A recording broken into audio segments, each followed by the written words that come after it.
Alright, we're live. Hello, ladies and gentlemen.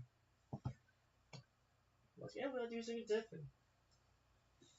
You see, I just thought, since yesterday, wasn't that today?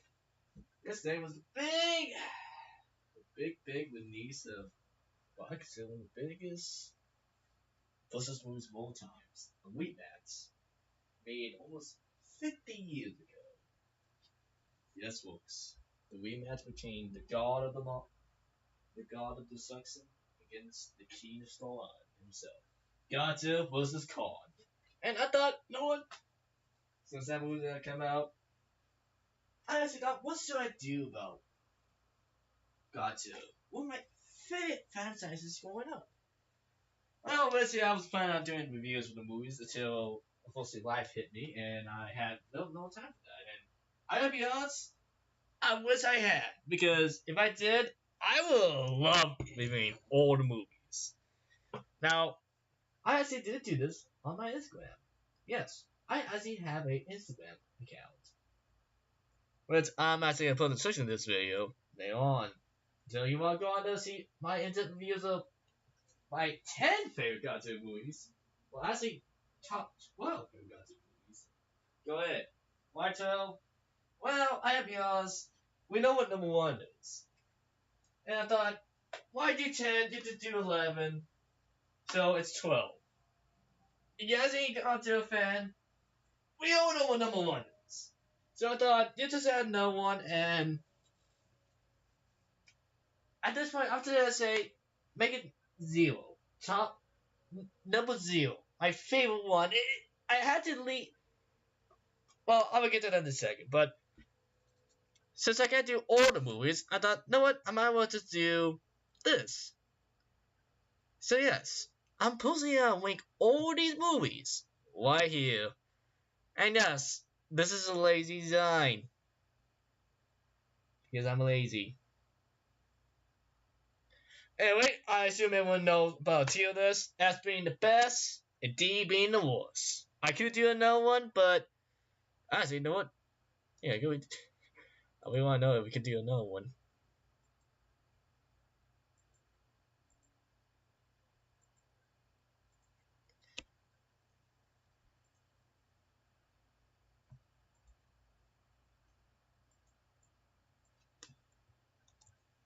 Alright.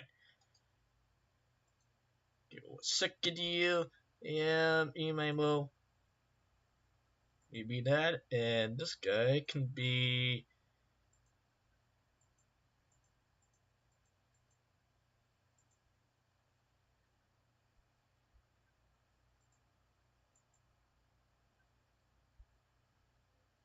You know what? I have a genius idea.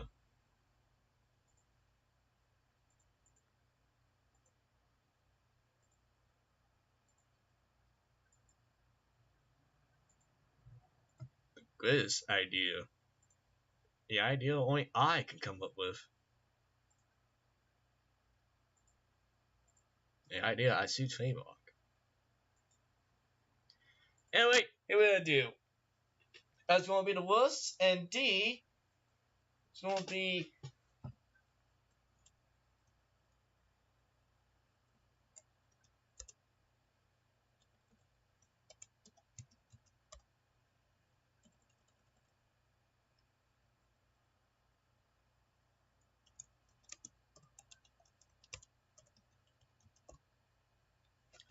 There.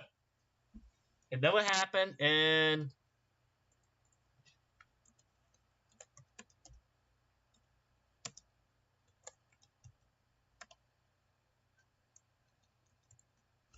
there. So in case anyone getting confused, that's how we're gonna be. Anyway, let's get this puppy started. So this scene doesn't go on forever. Anyway, number 1, obvious choice, Godzilla 1954, aka Godzilla. It's not going well except for the best. It's the best one by a landslide. There's only maybe a handful of 80s films that actually come close to that one. You can never seen it. The best I can say is this. It's a film made by people who unfortunately suffered a very tragic event. And actually, this is the only film in all three that actually chooses not to actually have sex. Well, actually, that's not that too. We'll get to that when we'll get to that. But it's the one movie that more or less it's not the first kaiju film, but it's the one that helped jumpstart the whole genre into bed. And to be honest, if you haven't seen it, I do recommend it. It is slow, and I admit some of the first effects may not hold up well. Me, I still love it even to this day. But if you're not a big fan of the first effects, you think the new McNeil cheesy, you know what? To each his own.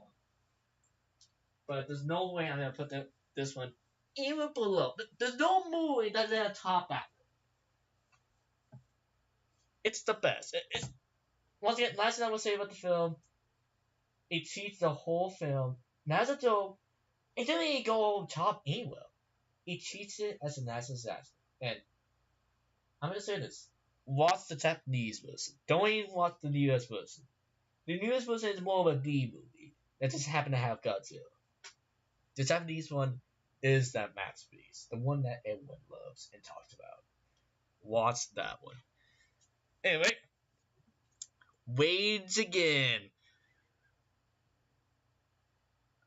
I may have to put this on D. It may go to early C, but I feel I gotta be honest, it's a D one. It's not the best, and it's not just because it's a sequel to the best one, but mostly because I gotta be honest, half the characters are kind of forgettable, I think. And I really could. I'm I'm not I'm not actually am happy it's not copy and paste the same characters for the last one. Hell, the two main characters who are supposed to I gotta be honest, I seen all these films but I forgot their names and even the ones I do remember, I'm not even gonna try to say it because my god, I've been watching these films ever since I was a kid and I still don't know that Japanese except for Godzilla. Otherwise, I'm not gonna try. But anyway, I regret it. The two main characters are more or less fishermen pirates, which I don't even know if that's actually a real thing. It probably is. I don't know. I'm a dumb American. But I mean I do enjoy especially the view of the average workman doing a kaiju business. But it just doesn't work. I don't know, just it's not the same. I just feel like it's a lesson in every single way. The characters, once again, they're pretty forgettable. I don't be honest. The English version, I mean, the Japanese version is not that bad, but the English version, they couldn't even get Godzilla name right. The comic Gargantua, the whole film. And most of his roles, and I bet it's the same in the Japanese version, but once again, the last time I actually watched the film, I watched the English version because I mean, every time I see the film, I practice the version for even one of these films. But Japanese one, it's actually most of the Americans are dubbed by it's like get this. There's one name I do want to get right. Come on, get this out myself.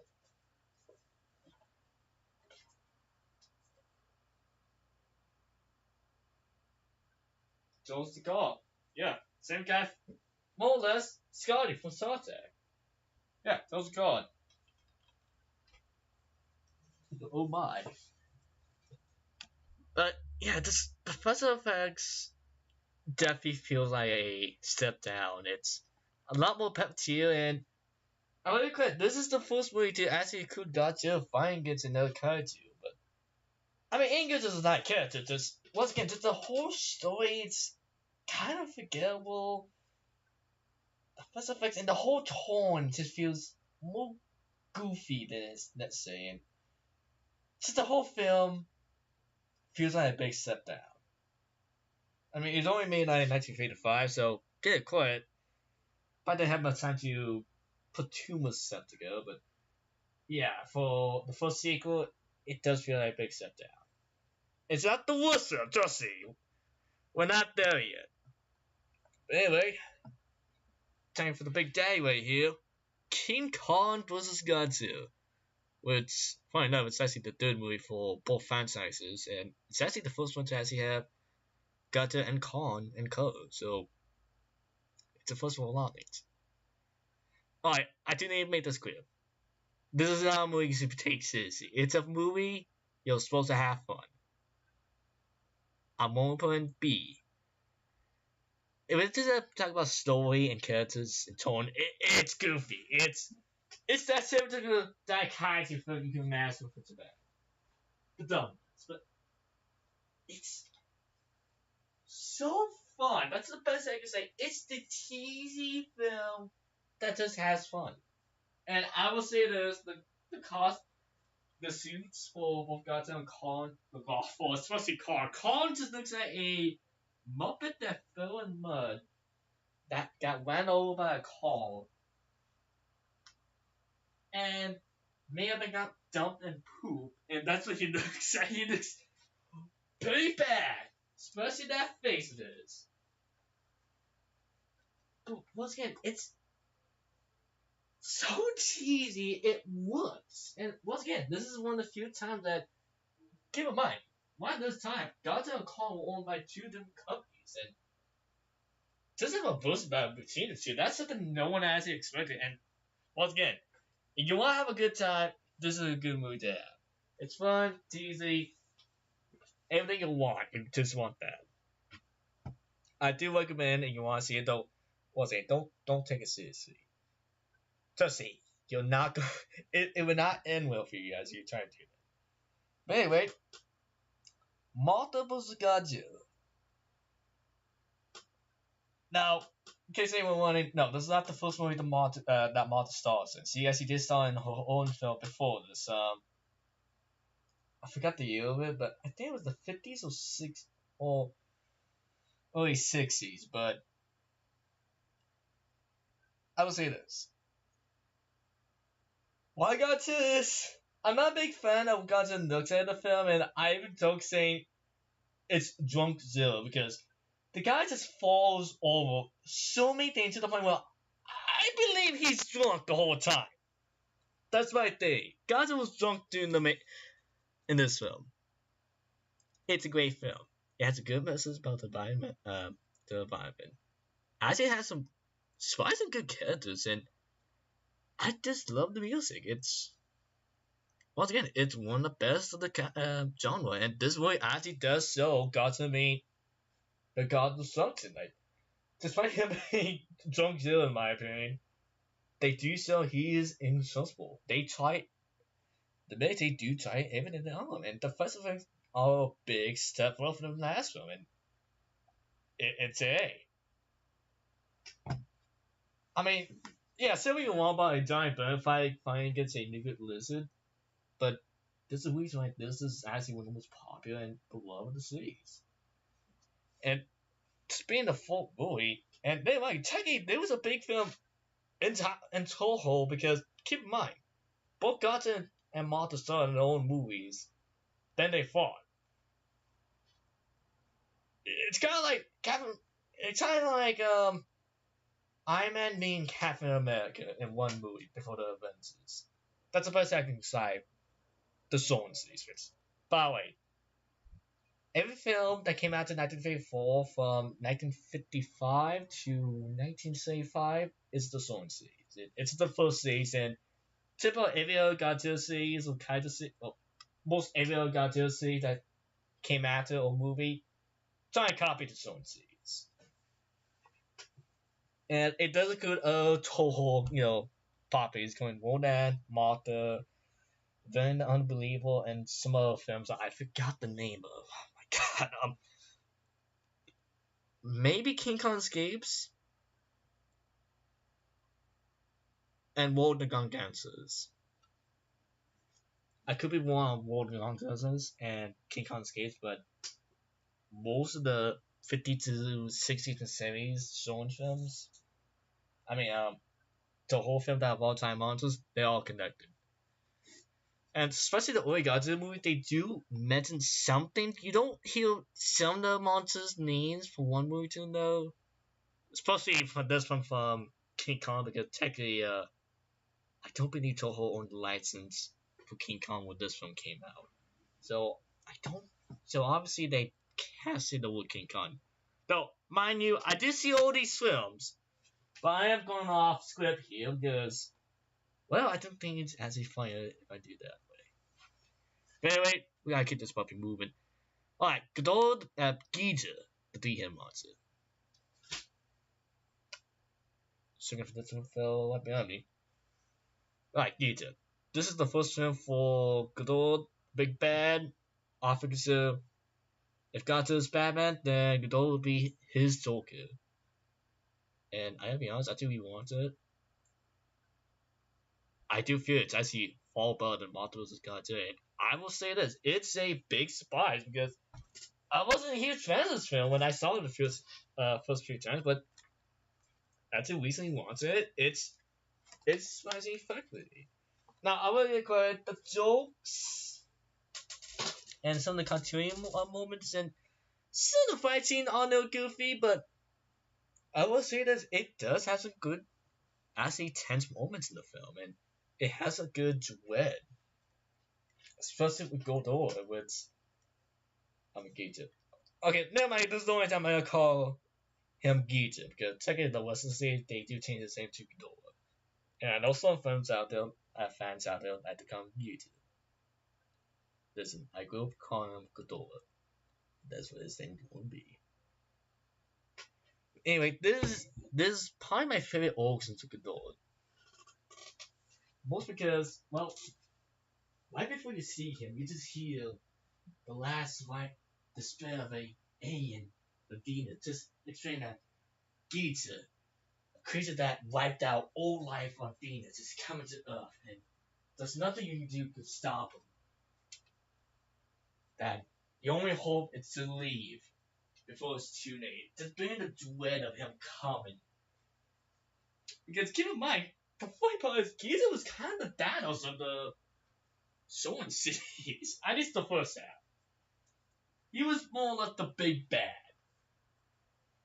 And once again, despite being Godzilla's arch nemesis, it took three monsters, Godzilla, Wodan, and Martha, teaming up to even more or less drive him off Earth. And I mean, still some good mod for Godzilla fighting against Wodan, but I mean, quite, it's a big, tense movie. I mean, yeah, it has some funny parts, as I said away, and especially the assassin, which I gotta be honest, you ever see the assassins actually once again, go on my Instagram to actually look at the photo I'm talking about with the assassin for this film.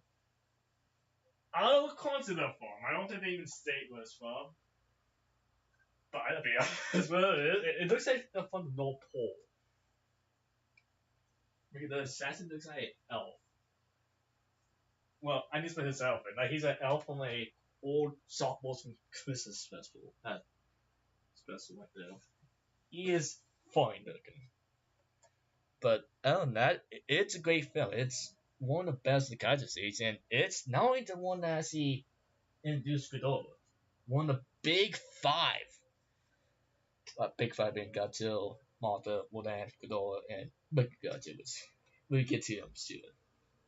But it's also the first one to actually have more than one Kaiju fighting out. The final boss is looking more than three Kaijus fighting against one big one. It was a big thing at the time.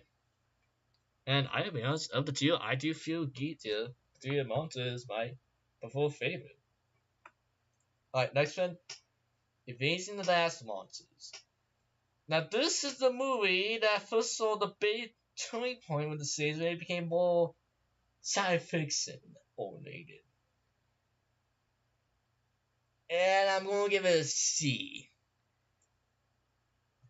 And it's unfortunately the first one that actually sounded this in old footage of, well, reused footage from other films, particularly Gita the Three-Headed Monster. I gotta be honest, I do feel the film is the slowest moving one so far. I mean, it's nice that this is the first time we actually see aliens, particularly the aliens. Yeah, I actually know the names for this one. I've seen this film quite many times as a kid, and oh, trust me, this won't be the last time I see the aliens. But to be brutally honest, I just feel the main characters. Well, I do love making fun of them. Seriously, just want Brandon's cold review of this film, and as yet, if I'm not correct, this is the one of two Godzilla films that he showed up on Busy Science Theater 3000. It's a funny one to make fun of, but I just feel it moves too slow, and I'm not really a fan of science fiction around this time. I don't know, it's a wasn't perfect for me. It's just alien racing stories. It's not like my thing. I just find out. It feels more Star Trekky than Godzilla, and funny enough, this is actually the only Godzilla. This is actually the shortest one time. Well, not shortest one time, but the movie with the shortest amount of screen time for Godzilla in the films. Even more than 2014, in case anyone asks. I don't know the amount of time. I don't want to get wrong, but it has to go up. I believe it's around 4 to 6 minutes. Probably more than 6 minutes here, but I gotta be honest. Besides the fight between Godzilla and Rodan and Ghidorah, yeah, I'm calling him Ghidorah now, on Planet X, with storytelling over to see Godzilla on a different planet, it's not really that interesting. It's the first one that has aliens, a one gimmick to the what's the Soren sees. But once again, to be honest, it feels more like a retread of Gear the Three-Headed Monster at times. And these were the ending.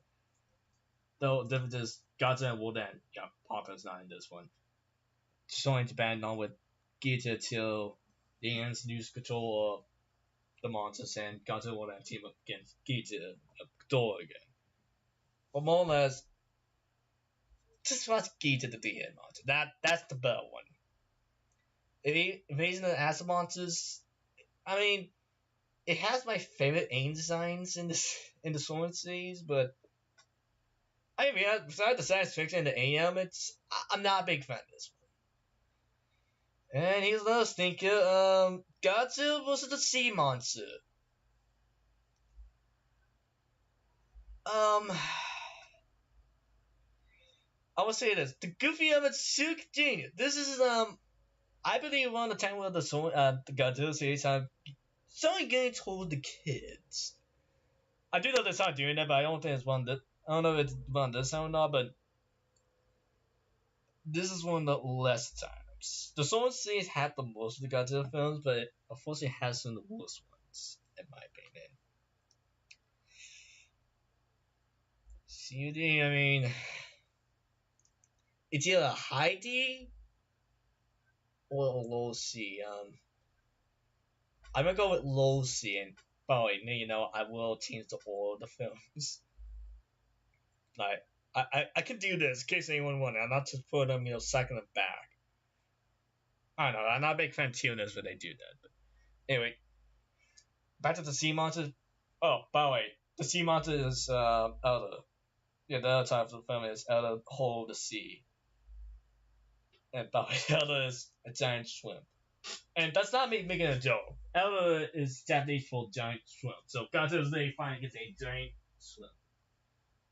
But anyway, to keep the story short, more or less, group of people end up on a boat, get shipwrecked on a tropical island that's ruled over by a terrorist group known as the Red Bad Moon. It's a good one. Good one, and one of the news happened to look like a Japanese dictionary. This is also another good one to make fun of. Just a little sort of film you can laugh at. But I gotta be honest, Sea Monster is not way. It's once again one of the worst ones. I mean, there's some fun parts with Godzilla. Well, actually, there's not much that sucks. Keep in mind, the whole film takes place on a topic island most of the time. I mean, it's just Godzilla attacking some jets and set the factory and finding it's a giant swamp. Besides that, I don't really recommend this. No, I think honestly it may even belong to a D. You know what? I'm gonna put it for late C, but I may put it in D. if the sun getting clouded. But I gotta say, oh well, it's. I mean, some kids are like not. No one, no, that some of the kids is not that weird. This is one annoying character who I so got, and you lost his name yourself. You know who I'm talking about. He has one of the most annoying voices in the series. My God, he doesn't sell enough, and you would be with him to die. Ooh. Oh, Sun Godzilla. We're not getting any better here, folks. Trust me, we're in the center. Just, no, I saw appreciating the Storm season a little more, but my God, they have the most, and it's more quantity over quality here, and, listen, I don't like Sun Godzilla. And I'm gonna get this out for now. I do not like Below. He is Godzilla's son, and I'm probably saying his name wrong. But if I get the names wrong, I'm so sorry. Listen, I go with Godzilla, but I can barely speak with shit. That's one of my streams. I can barely say anything, like. But Son of Godzilla. As a give me a second. Okay, we're all recording. Good. Yeah, Matrix right there. Alright, so I've got to mix it up.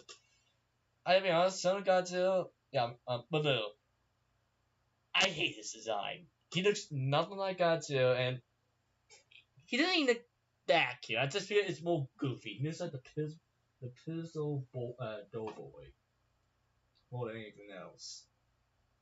And most of the giant monsters besides Godzilla, who I don't know, this is probably my least favorite Toho design of Godzilla.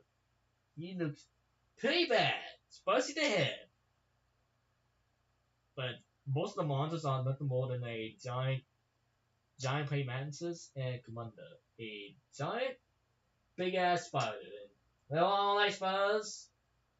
I think Commander's probably the most famous of the giant bugs in the series. Okay, besides Martha and Fields. But it's not that good. And the cats. Once again, this is one of the more goofy ones in the series, and you can really tell it's definitely for kids. No, I will admit, what does save this film? Actually, you know what? What does save the film, in my opinion? Probably the awesome heartwarming part we got to in the middle. Especially the ending. I will give credits. You may as well. This time of the series, well, when seeing a guy in a rubber giant monster suit, that actually does make you feel nice. Some heartwarming moments, especially with, spoiler alert, when Godzilla decided to keep Manila warm during a blizzard. It's actually really nice. It's one of the better parts of the series, but otherwise, alright, here's the big boy, the story of monsters. This is the Avengers Endgame of the Storm series. It's the one with just about every other monster that has appeared thus far. You got Godzilla, Rodan, Anguirus, Martha, Outer. Wait, no, not Outer. No, he said. Okay, Commander, Gorosaurus, Venom, Baragon. No, once again, Baragon, no one gives a shit about. Unfortunately. What else? By a few other monsters, I probably forgot the name of. Or can't say. That one snake, that one giant snake looking monster. I forgot his name. Oh. And also at the end, Ghidorah, who comes back. This time fighting against all the monsters at the end. Which I probably get the number one, but around 11 monsters final at once at the end. I believe it might be 10 monsters fighting against one, or at least around that number. Which every crit, I do love the moment that the Ains, Aang walks from outer space. I love how they said you may got the control of Earth monsters, but we're gonna send out the most powerful monster, Ghidorah, to kill them all. And why do we get in a fight? Ghidorah got his ass kicked. It's hilarious. I will say this. I do love. I don't know if this is a. I don't know if the girls are meant for this, but it was a very one-sided fight. I mean, Ghidorah was able to fight against one or two monsters, but most of the time he got. They basically gained on him. Gained up on him. I mean, he got his ass kicked. Like, it's the best scene in the movie. Just watch the final battle. It's hilarious. So, I will say this. I would never say Manel's the one who got the cannonball on Ghidorah. Alright, Ghidorah does die in this one. In the rest of the Sword series, he doesn't die. That's kind of connected with all the films. Ghidorah always gets away. And by the way, this film takes place, the Soil Monsters take place in the future year of 1999. With characters in the future announcing why all the characters are captured, yet in the films afterwards, they always show the monsters are free and on loose. But it's kind of like based on the ass monsters, and I'm not a big fan of it. Hell, you know what? Yeah, I actually think it's actually worse than Ranger Ass Monsters, and I'll be honest, besides the title alone, the story of monsters, it's mostly just about the humans attempt to recapture the monsters and fight against the aliens. I mean, if you like that, go ahead, but I mean, I would say this. I do feel Godzilla vs. Sea Monster is no more entertaining to watch, but I will say the Soil Monsters is a better film than it. But despite having the most monsters in any of the top horror films thus far, I don't think it deserves the praise that it gets nowadays. Well, I guess what actually I think musically there are a lot of pushback against the film, and I don't feel. And you know what? I may have to agree. I don't think it's as good as everyone claims it to be. I mean, it was a big thing when it came out, but I mean, besides the big monsters, you don't really see them that much, and it's just seconds. And even then, it's just like once again, just a few seconds you see them doing something. It's more about the humans. I mean, the human element, and it's actually never better than most of the solo films thus far, but it's not that memorable. And I gotta be honest, once again, besides the title and the premise alone, I just feel it's kind of a kill film. And I will say there's another Godzilla film that has a very similar premise as this one, but with a few changes, and in my opinion, it's a far better film. But we will get to that one with you. But for now, we're put in the middle of the sea right now. And it might actually get pushed back no more now on. But yeah, it's not that good. And yep, smell that? We got some set right here. And before anyone say anything, maybe we might say the 1998 Godzilla is the worst. They never seen this one. That's what I'm gonna say. If you've seen this one, this right here is the worst. And it goes right here. This is the shit.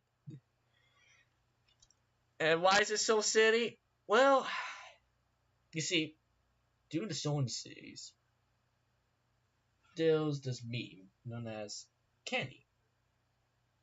If a Kenny is in your Kaiju film, that's not good. Kenny is an annoying Japanese kid in a Japanese movie who is voiced in the English dub by one of the most annoying voices you can imagine, and is one of your main characters. And also, apparently, he is the one who knows how to stop the monsters, or at least how to solve the main issue of what's going on. And I'm gonna say it right now, he's the main character. And while the Kenny is not way. Okay, a lot of people do think there's a lot of Kennys in the Sonic series of the Godzilla franchise, but to be honest, I think there's only 3 or 4 films that actually have a Kenny. it's the Gamma series that has the biggest with Kenny's. There's a Kenny in every single effing showing Gamma movie, and they're the worst part. The only before I can say anything about Gamma, I will keep in mind the '90s series of Gamma movies. Those are awesome. Those are the best of the kaiju genre. You haven't watched Gamma, watch the '90s series. They're the best one. That was the gold standard right there. Hell, I would say they're better than most of the Godzilla films. More than half of them. They're great films. Watch them. You haven't seen them yet.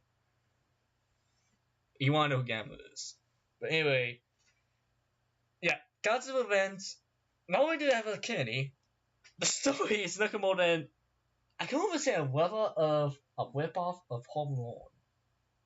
Even though Home Alone does come out to the early '90s, but more or less, so it's more about a kid trying to be brave, and all of a sudden he's home alone with his grandfather, and there's these two leaves, and the kid after they steal the wallet, got one of the thieves' wallet, and they actually kidnapped him, and he got freed, and yeah, that's okay. A lot more happened, but that's more the gist of it. It's the acting, and it's the dubbers, and unfortunately, that's the only person I have in this film. It's awful. And by the way, the reason why you didn't hear much about Godzilla when I'm excited this film is mostly because most of the Godzilla kaiju scenes, no, not most, all of them, are from the kid when he dreams. Yeah, he daydreams about being on Mount Zion. And about 70% of foods of the monsters are shark foods from other films, particularly, what was it? Godzilla was the sea monster, and Son of Godzilla. That's all the foods. So, the only new monster you get in the film is Gamma, and well, he's one of the more annoying of the kaijus out there. Oh, and also Malilla comes back, and more annoying than ever. My God, he is the worst in this film, and he talks, and he's one of the main characters. Yep.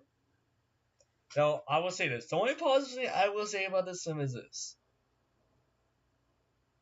It's the last time you ever see Malilla for the next several decades. Anyway, Godzilla versus the Smog Monster, and I will say this. It's better than these, and I'd say it's worse. The best I can say this film is it's the most trippy of any Godzilla film. No, it's one of the most trippiest films I have ever seen. It's the first time I think came out in the '70s. Well, I think it came out in the early '70s, and my God, it's the most semiest film you ever see. It feels like you're on crack cocaine the whole time, or high. No, you're on every single freaking drug that came out in the '70s, all at once. It's a weird one. And Hodor, by the film is also known as Godzilla vs. Smog Monster. Dora is a monster made out of garbage, and also possibly Sid. And I'm not being mean though. He's probably made out of poop. That's the whole point. It's a Phantom Menace theme in the film, though it's not as good as Monster vs. Godzilla, if you ask. But it's entertaining for being so weird. It's a unique film. It's a weird one. And it's the one movie that has Godzilla flying. Yeah, Godzilla flies in the film. And once again, you gotta look at the footage for that one because it's a scene to behold.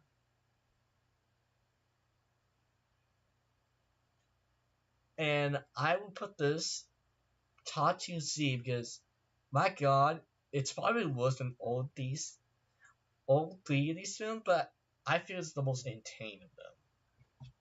Mostly by how weird it is. And I would agree, the weirdest, this is the film you'll watch when you have a very weird odd time. And I would say this once again, actually no, not once again, but fun fact about it, it's once again during the time where the Godzilla films are more geared toward kids, but I will say, along the late 70s, the movies are getting a lot more gory. Like, yeah, in the time of this, in Godzilla vs. Fedora, I do believe you actually do see people dying in the film. Something that you don't usually see during this point at this point in during the franchise. And there's possibly actually I do believe you actually see Godzilla's hand and part of his head as he can burn off. Well, actually, I think you actually see Godzilla's left right hand skeleton like it burned right straight to his bone. Like it's like Hodor does some pretty messed up things to the film. But I mean, it adds to weirdness. I mean, it's supposed to be for kids, but my God, it's one of the weirder ones. Anyway, time for Godzilla vs. Gigan, and well, that's a D. Why do I think it's better than Ways Again? Even though, unfortunately, this is probably probably the number one or number two. No, I say one of the worst films with the most soft foods in it. What I mean is, it's one of the biggest culprits of having the most soft foods in past films, particularly Giza, the three-headed monster, and some of it copy and paste a lot of those scenes, and it's very obvious when you see it. And also the soil monsters. I mean, the film only had Ghidorah, King Ghidorah. Well, actually, no, I think he's still called Ghidorah at this point. Gigan, which I get to him in a second. Godzilla and Angus. Yeah, Angus actually come back in this film. And, well, when they do scene from the soil monster, never mind, the final fight scene in that movie takes place during the day. In the middle of the day, yet in Gigan, it takes place during the light. And they document the scenes, but trust me, if you watch it on Blu-ray, you can tell very quickly that it's the first for a different film. And the characters are not that impressive either. Ain't though? Pretty forgettable. It's not pretty bad. I really could. Ains come back this film. I really could. I do find it kind of funny having the Ains being likable than cult wolves, which I'll be honest. I will say this to my grave. I some Man in Black got the ideas for the first Man in Black film. Got the idea for the cult wolves aim from this film. Because more or less the aims are like cult wolves from a different planet. I don't mind if it's based on a comic series, but I guarantee they got the ideas for this film. But yeah, once again, the Sockford is not that well. Though I will say this: this is the point to see. I will get it correct. Gigan is probably the best of the new characters up to this point. After Ghidorah, he is a memorable character and very unique looking one. More or less, he looks like a chicken. He's like a mix of a chicken, Godzilla, and a buzzsaw. He's a cyborg dinosaur from space. And who has hooks for hands. I mean, he is a guy who you would love to see. He's a goofy looking one, but my God, he looks amazing. He's the best part of this film. And once again, this film is for kids, yet there's a point in the film where one of the main characters actually says bits, and I mean, as you imagine for a monster with a buzzsaw for a chest and hook for hands, yeah, it does get bloody, and holy shit, Godzilla and Angus get the sick kick out of them. Angus get charged in right towards the buzzsaw as you get cut. There's a lot of blood in this film. And once again, this is the same with the series for kids. It can be bloody. Yeah, the only part is the sword scenes. The more kid-friendly is, the more gory it is. And literally, the blood is wet. The blood is wet. It's not black. It's not blue. It's not alien blood or monster blood. No, it's red blood. And I will say this: when they do still the fight scenes, the actual fight scene, not sock foods scenes, the only thing to see. I mean, come on, Godzilla and Angus, and Angus at this point, yeah, despite being the first kaiju that Godzilla ever fought on film, at this point, whoops, he's kind of considered Godzilla's Robin, his sidekick at times. And you know what? I really hope we do see Angus come back again. I mean, he's one of my favorite kaijus. I mean, I just feel we don't see enough of him. And he does play a very important role during, especially early defense sides. And also, I would love to see Gigan come back because, I'll be honest, Gigan only appears in 3 films the whole franchise, but he's always the best one to see. Once again, he's a monster you cannot see anywhere else except for Power Rangers. He has a design you never get anywhere else. But other than that, it's very bad. I would say it's probably almost as weird as Godzilla's Fedora. Because there's actually a part where the film, at least the English person, actually does have Godzilla and Angus talking in English, and it sounds like a broken record. I don't know why they did that, but for some reason that's the thing. So you ever hear Godzilla talking? Well, that's your chance. Oh, and also, I just want to go back to this film for a second. There's a part in Gears 3-Hit Monster where Martha is actually trying to negotiate with both Godzilla and Rodan to have them team up to fight against Ghidorah. And well, for one, Godzilla actually said that he doesn't want to help the humans because they pick on him all the time, which I find hilarious. Yeah, Godzilla just feels harassed by humans all the time. Like, they're the ones harassing him, not the other way around. And I love the part where I think the English or Japanese dub. No, it's the English dub where Godzilla as he says. Well, Martha as it says, Godzilla, what's your language? So it's in the Sworn canon, Godzilla as it curses. I just love that fact. I mean, it's goofy, but I just love that fact. But anyway, back to this. Godzilla's Megon. What's in the shithole now? Yeah, I don't like points. Okay, listen, I don't hate the Sonic films, but my God, there are a lot of good ones here, and I'm being hot. Godzilla's Megon. Megon, by the way, is more of a giant beetle with drills for hands. And this one uses a lot of software as well, especially for the story of monsters and Ghidorah. And what I mean by Ghidorah is, Ghidorah doesn't feel this film, but since Megon used 19 first, a 19 beam from his horn on top, just put a scene of one Ghidorah's grabbing hitting something, another Ghidorah is not on scene, you could just say it's Megon. And of course, this is one of the films I actually won Mr. Science. Yeah, it's a pretty bad one. It's a goofy one, and I'll be honest, you want goofy this is one of the more famous goofy ones. And unfortunately, it's the most, if I'm not correct, this is the one Godzilla film that is most well known in America, most because it played on TV screens all the time. And my God, I feel bad because if that's everyone's introduction to Godzilla, holy hell, that's not good to start with. Whew.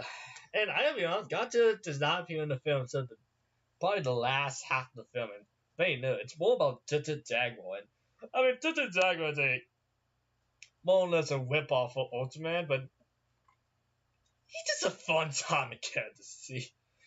It's a goofy story. It's more or less about a group of underground group of species of human.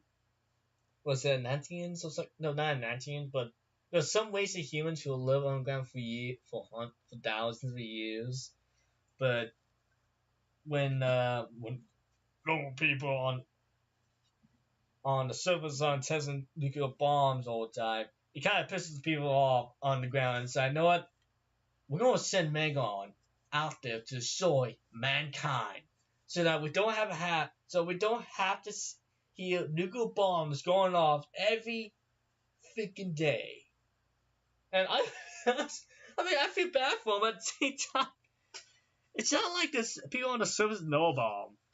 I know I'm saying a lot of things from the indie video game though. I mean, Cinema Massacre's Godzilla Dawn, but more or less, James Wow put it best when he says it's kind of like having a neighbor you never knew you live next to you, and you constantly put your music, who constantly hears your music all the time and decide, you know what, I'm going to send a tiger into your house just to set you up, even though you don't know you had a neighbor who lived right next to you. And now the time to send a giant tiger to kill you. That's the equivalent of this movie. It's a goofy one. But I would say, you want the goofy part? It has some of the best goofy scenes in the whole series, especially with Tita Jaguar. And yes, Tita Jaguar does have his own theme song in the film. I would love to play it, but I don't want to get copyrighted because Toho is very strict with those copyrights. And well, this is YouTube, so sorry. Just look up the Tita Jaguar theme, and you know what. Oh, and also, this is the film where Godzilla does his famous kick, where he just somehow levitates above the ground, looking like he's standing up completely 90 degrees.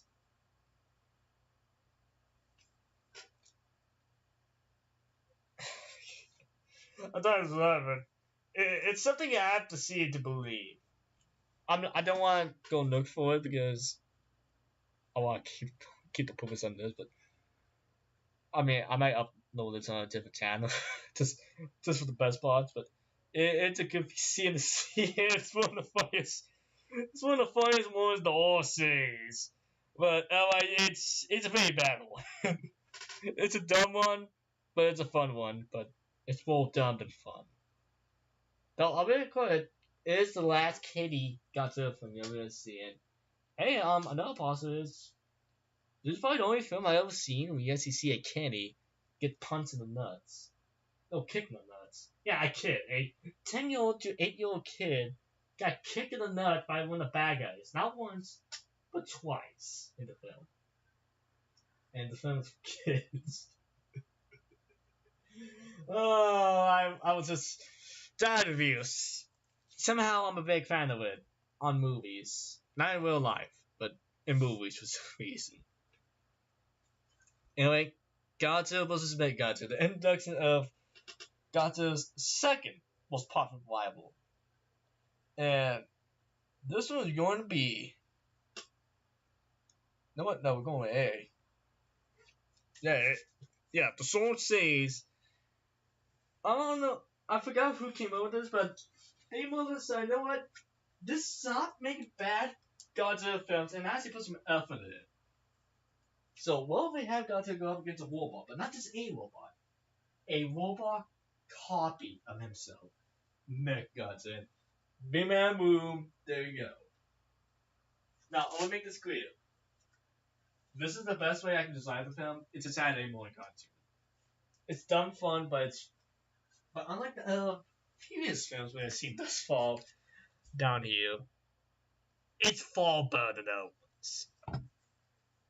It actually has a very good police in it. Actually has some fun action scenes, and Big Godzilla is pretty intimidating in the film. Like, you know what? Like, there's only more or less just actually 3 fight scenes the whole film, and all 3 of them has Big Godzilla fighting against another monster. And I mean, spoiling the film, the beginning, a meteorite strikes Earth.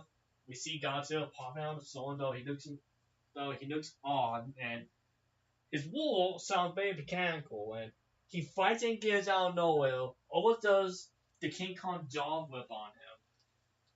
Just wrecking stuff for no reason, almost like he's in a bad mood. Then all of a sudden, Godzilla, the real one, pops out of a factory, a warehouse, in the middle of a power plant Tokyo. So, there's no explanation what he's doing inside a warehouse. He just pops out of a warehouse. There's no explanation of it. He just pops out of it, and all of a sudden, after fighting against the evil duplicate, the copy to him, it reveals that it's the Japanese Tornado, aka Mechagodzilla. And Well, now your film. They fight out. Both Godzilla and Mechagodzilla get into him. Once again, this is one of the films in the series where Godzilla bleeds a lot. A lot more than you expect. And once again, this is supposed to be a kid's film, but my god, it does get bloody. But they on. I don't want to excite all the movies, but more or less, it's a fun one to watch. And another fun fact: Mechagodzilla is built by apes. Aliens who turn out to be space apes. And yes, they look like apes and they sound like apes. So I don't care. Those space apes. The Planet of the Apes made Mechagodzilla. And the final battle, it's one of the best in the whole franchise. And once again, Godzilla get wrecked in that final fight. It's bloody and my god, it's pretty gory at times. But I gotta be honest, it's one of the better ones in the whole series. And I would say it's a good time for the series because we got another good one. Though this is the last of the Sonic series, and that's still been Godzilla. And I gotta be honest, I actually think it's actually better than the first one and Multiples Godzilla. It is a sequel to Godzilla vs. Godzilla, and yeah, as you can tell, MD comes back. So they're the same aliens, though you don't see them in the ape form. I say they don't turn in the ape form in this film, which I will miss. But this is actually the film that actually decided to go back to the more darker roots, and it's a lot more serious in tone. And I do recommend you watch the Japanese version of it because it's longer by 10 minutes. Well, actually 11 more minutes, but I actually feel it has a better story. And I gotta be honest, after watching the trailer, I'm way surprised about how good it is. Like, it's a dark film. It has a good dread in it. Like, they deal better about the revenge of the scientists. And I gotta be honest, you actually do feel bad with the bad scientist of the film. You know, he looks like a Japanese Albert Einstein, but you do kind of feel bad for him. You actually kind of find out about his past. Yeah, he is trying. I mean, he did try to take over Michael with giant sea monster, but you do feel bad for him when you actually find out about what happened to his family. And they're actually some good emotional moments with him and his daughter. And well, that is. And oh my god, it's a good send off for the Song series. Oh, I know I would get to back. Get back to Godzilla in a second, but it's a big surprise for me. And I know a lot of people before Godzilla versus Mechagodzilla, but I actually think Tell Mechagodzilla is the better film of the two. Like it's a big surprise. I mean, I'm not a big. I mean, Godzilla is alright, but everything else, it's definitely improved in my opinion. Once again, there's no suck foods in this one or the last one. Like it just felt like they saved the budget for these two, and yeah, there's some cheesy effects in Tell Mechagodzilla, particularly the green scenes, but it's pretty effective, and I actually do like the message of it. It's a good good one. But anyway, before we move on to the Hater series, I actually forgot to point this out. In case anyone wondering why King Ghidorah came back and Godzilla was Gagan, despite dying in the previous movie, the Soil Monsters, here's the thing: the Soil Monsters took place in the future of 1999. In a film, I believe, take place in the present day. And since we don't see any sci-fi equipment or technology except for Mechagodzilla, though technically Mechagodzilla was built by the aliens, so that could be excused. Technically, that would mean technically the rest of the films take place in the present, and the Solar Monsters just take place in the future. It's like watching Avengers Endgame in the year 2015. Yet somehow every character you see come back and still alive for some reason. That's what I'm trying to say. So technically, Ghidorah doesn't die to the future. But anyway, time over the Hater series. The Return of Godzilla, also known as Godzilla 1984. Which, for some reason, 1984 is a popular year for movies to take place in the 80s for some reason. I mean, Twin Things, Wonder Woman, and Godzilla. Those were 90s came out in the year 1984. and I'm putting it right here. Now this one is the first one of the Hasten series, aka the 1984 to 1995, and this is the first film in the series that actually wiped the state clean. Basis, alright, we don't know every other film except for 1984. This is a direct sequel to it. Now keep in mind, 1984 Godzilla does die. That probably should have said a big spoiler, but more or less, in 1934, that Godzilla dies. In the Soren series, you get a second Godzilla. There's a different one. Same one. Same thing in the Hater series. It's a different Godzilla. He returns and terrorizes Tokyo. And I will say, there's no other monster. It's just Godzilla. What can happen on Tokyo? And I will say this: it's pretty spicy. I will say, Godzilla's design and stuff. He looks a lot more meaner than the Hater series. Though I will admit, there's some dumb angles and dumb scenes with him where he just looks cross-eyed, and it doesn't really look that good. But there's some good moments, and I mean, Godzilla does move slow in this film. Keep in mind the suit with the first one used in the Hazel series, and unfortunately one of the big criticisms I do have for the Hazel series, even though I do feel it's one of the better series in the franchise. It's more beam attacks than anything else. You won't see the monsters going tooth and claws with each other that much. It's more just beam attacks. But otherwise, I will say this is a pretty good film, and as you imagine, took place in the year 1984 and took place during the I won't say the height of the Cold War, but still during the time of the Cold War, and it does use that pretty effective in the film. Like that was actually a way good tense scene with Godzilla in a submarine. I do recommend you guys to watch it. And the best thing about, I will say, the Hazes films is they're not as many as the Soren films. I think those, was it 8 or 7? I may have to count out 1, 2, 3, 4, 5, 6. Yep, 7. Yeah, that's just 7 films, and technically they're all connected. And unlike the Soren films, they're all things that carry over to one movie or another. I don't believe the character appears in this one, but in the next film there's one character who actually appears in all of them. But otherwise, I would say there's a good start to the Haze series, and it's by it, I would say. Alright, next one, Godzilla vs. Bionante. Once again, another unique film, and this is the first film in the Haze series to actually have Godzilla go up against a different monster. And I would say it's a good 8. I know a lot of fans see this as it's a big cult hit in the fan base. Like, it's getting a lot more love. Like most people will put this film either top A or an S tier. And I will admit it's a great film, but I don't think it's that good. At least to me. I'm not a big fan of the main theme of the film. It sounds too action 80s film.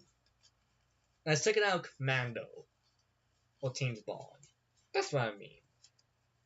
But I do feel it's pretty fun. It makes astronauts bioscience Godzilla, and despite that, it does look pretty effective most of the time. And I do like the new design of the monster. And by not say it's a brand new character series. She's actually one of the most interesting, not only looking, but probably backstory of the monsters. She's more or less a plant that got crossbred with Godzilla's genes. I mean, well, not genes. But okay, now, I should have said crossbred. That does sound like. That just sounds like Godzilla just fucked the plants. I mean, that's not what she is. But it's more or less he's a plant that got. It's what happens when a scientist combine the DNA of Godzilla's cells with plant cells and you get that like a who more or less when you first see her, she looks like a giant wolf's bust. But the nice thing you see her with obviously one of the downsides of the film, there's not really much kaiju accents or versus accents in the film. Technically there's only one real fight at the end and it only lasts like 3 or 4 minutes. It's pretty quick. But Bionicron has probably one of the most interesting designs in the whole series. He looks more or less like a giant Venus vine plant. Well, Cocktail's head with Venus vine with long, more or less tentacles with Venus fly mouths on them. Like she's here, like probably the biggest kaiju when compared to Godzilla. Well, technically at this point, there's other kaiju so bigger than her right now, but for the time, she actually makes Godzilla look tiny in the comparison. Like she's massive, and once again, it's a really good film, and I will agree, it's a big solid follow that actually proves on the last film. Anyway, time for the next film, and that will be Godzilla vs. King Ghidorah. Now, despite Godzilla vs. Bionicron being a pretty big fan hit of the franchise, it didn't really make that much money in the box office. So Toho decided, you know what? For the rest of the Hazel series, just bring back some Godzilla's classic characters. The first one, you bring out one of his awesome nemesis, King Ghidorah.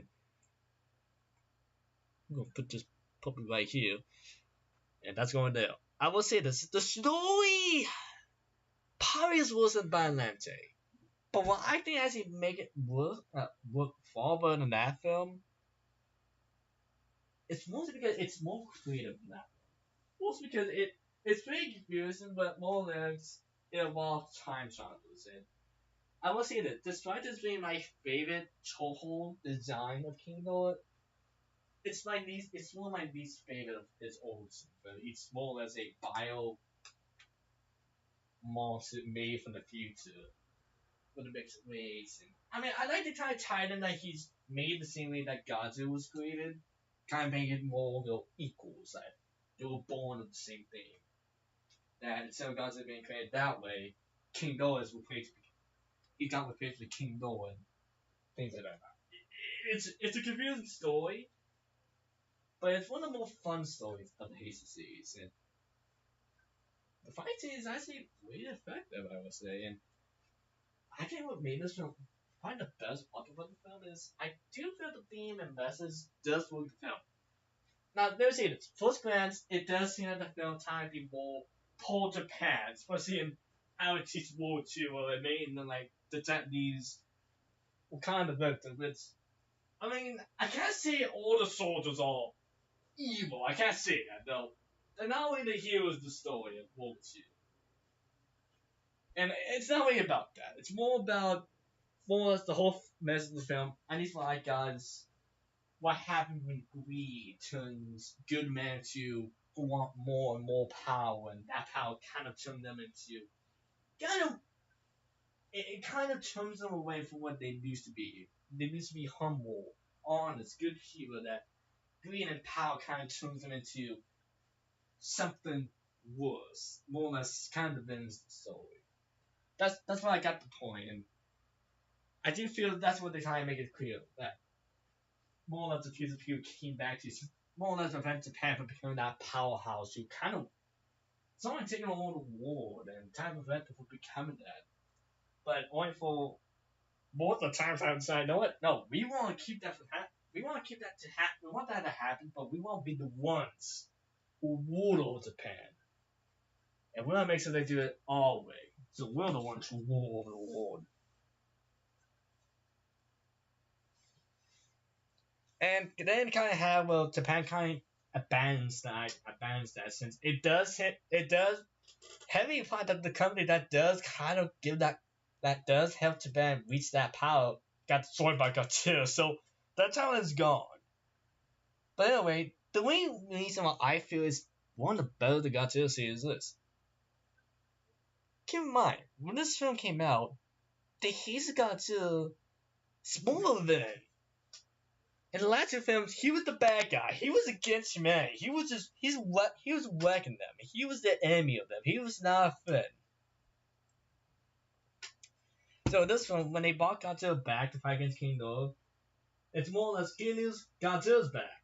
Bad news, Godzilla's back. He defeated King Ghidorah, but even the time that made it clear, yeah, Godzilla's back. He's not your friend.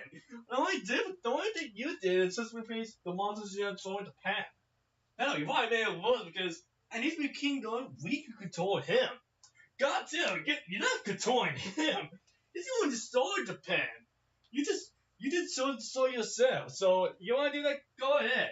We're just gonna come back there, like several hundred years later, and like we're gonna come back in the future and help rebuild Japan that way. We won't get away with it. Though they got killed by Godzilla. Well, that's what I like about it. That more of the big twist. It's not that the ants, well, not the ants, but the future Potato one and say, nah, we want soy pan. No, it's more, yeah, I know I said soy pan. Japan. I'm sorry if I say soy pan. You know what I mean when I say that. I mean Japan. I've been talking for a while. But more or less, the big twist is Godzilla's the bad guy in this film. Also. So because of that, the only good future person goes in the future, rebuilds King Ghidorah and brings him back as Mega King Ghidorah to fight against Godzilla. So more or less, they need Godzilla to defeat King Ghidorah, but then they need King Ghidorah to defeat Godzilla. It's like a big circle just going round and round. And that's what I like about the film compared to anyone else. It's a very funny twist, you have to think about it. So anyway, Godzilla vs. Mothra, and I gotta be honest, probably a C. I'm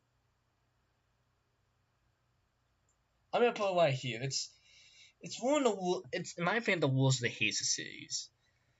It doesn't work that well, and you know what? We'll put you in B. Okay, it might maybe no, I say B. We'll put you in B, but I might move you back in A. I don't want to count like David Godzilla every time Godzilla movie, but I gotta be honest, this one it just I don't feel the characters are that great.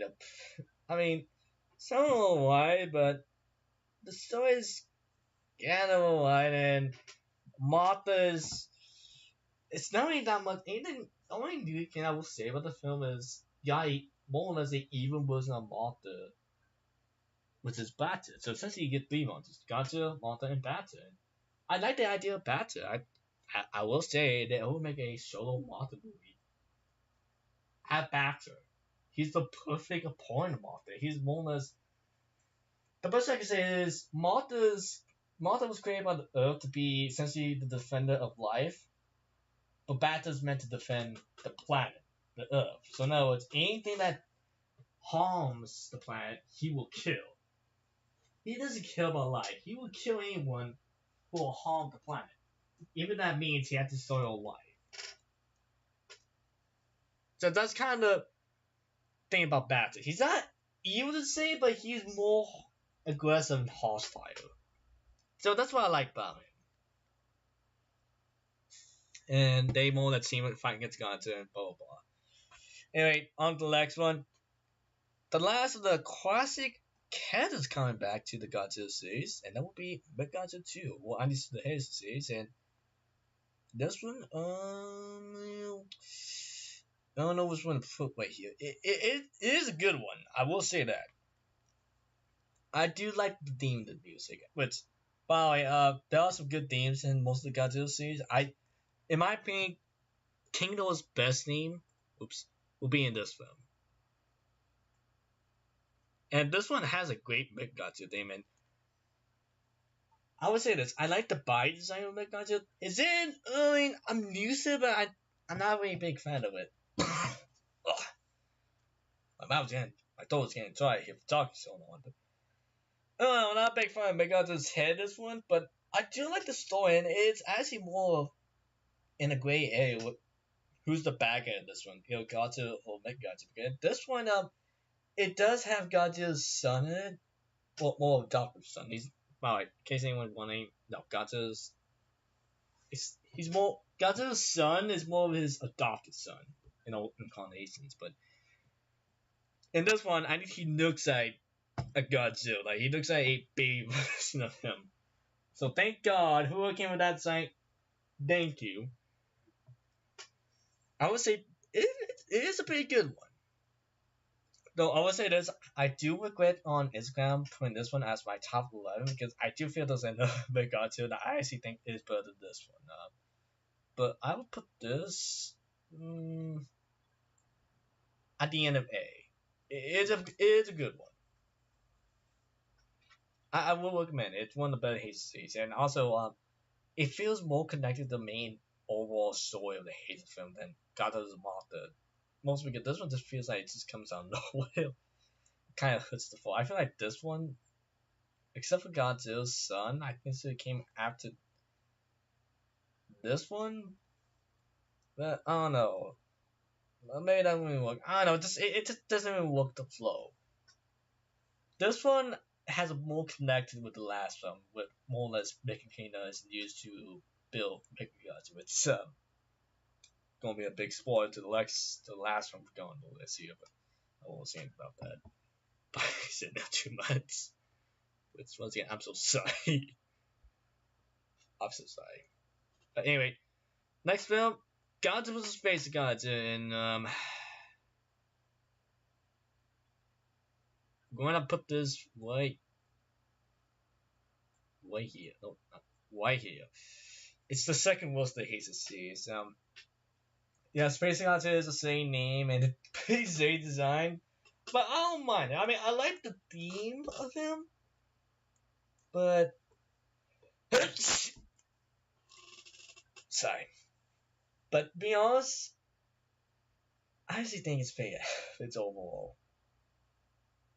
Mostly because the characters are not really that well written, except for one character who does have a time, Godzilla vs. Humanity, but that will bring him up issues because this film actually retcons the last two hated films. So, look, the timeline is very confusing. I recommend you go on WikiZero. I won't make that as a site though. I mean, if that helps, go ahead. But I recommend you go on YouTube and look at the YouTube channel WikiZero. Well, they kind of explain it very clearly about how the time travel works in the Toho series and kind of more or less explains the issues.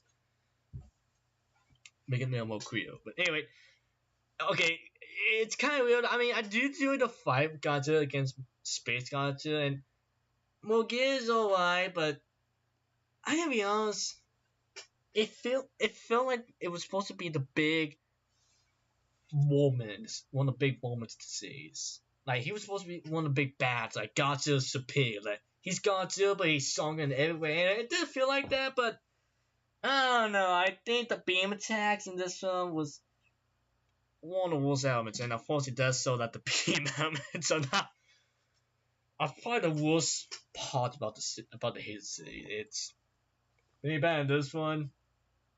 There's some good moments here and there, but I'll be honest, I have always this with it, and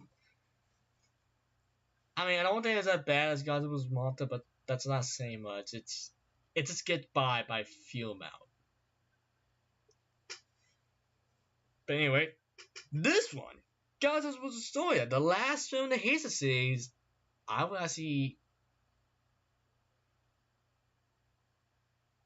put it here, but I might actually put it right here because it's once again I rewatched it and it's a lot better than you think. So I'm not saying that because I saw every last night I got to the film, but more or less in this film, in the story, it's the last film, the Hazel film, but the Hazel series, and it actually works well. It's more or less the story is this. Godzilla, he's in his born form, but firstly, so it's kind of revealed that the film, it's revealed very early in the film that Godzilla is simply hard and hard to take out too much energy, and sooner or later, he's going to blow up or melt down, and well, more or less take all Japan with him, which I mean clear, that's something Godzilla will probably do. If he's going to die, he probably said, "No, I'm going to take all Japan with me." I mean, yeah, get credit the guy. He hates the man so much. He he probably just agrees. You know what? If I'm gonna die, I want the soil of Japan to scale with me. I'm gonna take them with me in the process. But more or less, the film does type a lot of elements with the wisdom. Firstly, it does bring back the art of the soil. Well, at least I think they use a different name, mostly because they kind of saying it's not the weapon, but they use the same technology that the Oxen Joint used. And kill my dark sword is the weapon that killed the first Godzilla. But in this film, it's revealed that the Oxen Joint may have accidentally created something else. It may have created a different character known as the Storia, who is rapidly mutating. At the end, he looks at throughout the film, he looks at a giant red octopod crab. He looks pretty amazing. He looks like a mix of the alien and the predator with a crab. That's the best way I could describe what it looks like. And also Godzilla's son, who is now called Godzilla Jr., does come back in. Unlike his first Godzilla, but he looks more like Mania, unfortunately. In this one, he looks like a small Godzilla. Like, he's quarter the size of what the Hazy Godzilla is, and my God, he's probably the best looking Godzilla's son of Godzilla I've ever seen. He looks like his dad, and he actually looks kind of cute. Oh, like, he's adorable when he's like that. But more or less, at the he does fight against Zoya, the crab form of Zoya, only for Godzilla, his adult father to come in, then me, and once again, I do like the way they with Godzilla and his son. It's more than just two giant two actors interacting with each other. This is a lot harder. I won't lie. It does work with those two, and then also you do see the sword's final form, and well, he looks at the goddamn double. That's the best thing to describe it. He looks at the Kaiju equivalent of the Godzilla series of the devil. He's the most evil looking monster you ever see in the series. And he's one of my favorites. And why I think you see him? He pushes Godzilla over and kills his son. And I think he even laughs at it. Because his roar sounds like he's laughing at the same time. He is a sick motherfucker. And for Godzilla's last film, probably the only big criticism I will say about the film is Godzilla doesn't get the final blow on him. He doesn't kill the Zoid. I mean, he does put a good fight against Zoid and does help weaken him so that it does kill him, but I don't know, I just feel like for Godzilla's final moment, he still killed the Zoid at least before he dies. But fine, he does die. He doesn't say, "Oh, Joyo with him," but he does die. And probably the most saddest moment I'll say. I mean, yeah, it's more than just a giant monster dying, but my God, the music, the visuals, it all worked, and it's just a pretty awful moment. For any fan, any true fan seeing this film, especially that part, I mean, I'm gonna sound like a big fanboy here, but it's pretty chilly, I can see. It's pretty drastic, especially though at this point, Godzilla kind of became not really a hero, but more of an anti-hero that he's disease. And well, it's a good way to end the series out. Right there and then. Now, his son does come back to life after Godzilla's died, but it's a good film to end out the series right there. And I gotta be honest, I want to see the Solo come back again. He's one of my favorites, and well, I see him just along with King Ghidorah, Big Godzilla, and many others. I see him with one of the top tier, and I hope he does come back and see. I do hope they bring him back in the multiverse, though. In my opinion, you bring him back, you have to have Godzilla either end or die.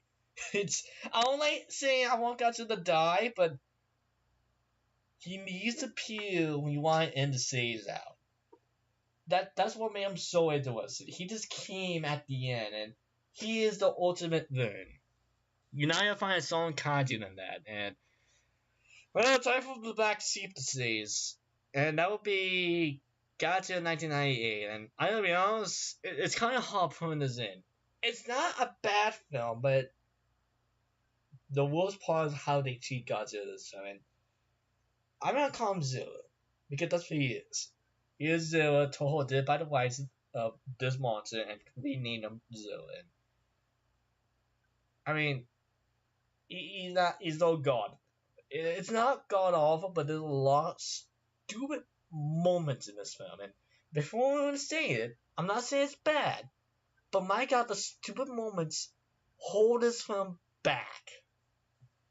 What this really does is call the film the Beast for 20,000 Phantoms because it's more connected and for that movie than Godzilla. But anyway, I'm gonna put this one. Hmm.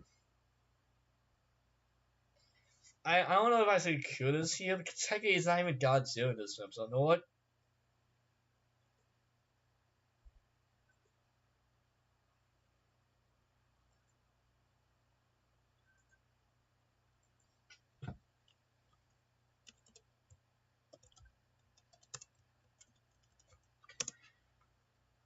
Alright, we're just gonna put Godzilla 1998 or Zilla right here because technically it's not even Godzilla, so I won't count it. But if I did, it'd probably be one of the best of the D's because I'm not putting it higher than this. Hell, I would say maybe Geigen's better than this film. But it's not awful. But if I did have to put it, it would be right here or even here. And there's some good moments in it, but not much. And it got to 2000, which this is actually the first film I ever seen. This is the film I actually remember the most seeing anywhere else. And listen, that's probably more my personal matter because I would say probably here, even though mostly because I feel King Kong would be a better film than this, but well, King Kong versus Godzilla. But you know what? I'm putting it right here. I give it a B mostly because I grew up with this film. I love Godzilla's design. I love the music, and I gotta be honest.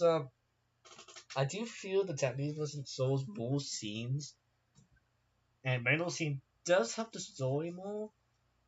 I do feel the Japanese version feels unfinished because keep in mind the film was made right after this puppy. This film came out in 1998.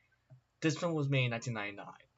It was made in response to this film, so they have probably less than a year to make this film. And I mean, keep that in mind. That does remain the issues I have with the Japanese version, and it does remain the issues.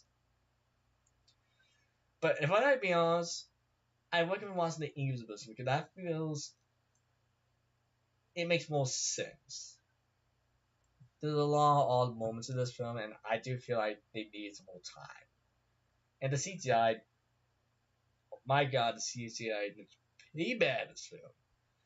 But I will say is right here most because I feel Olga is probably the last interesting looking kaijus in the series.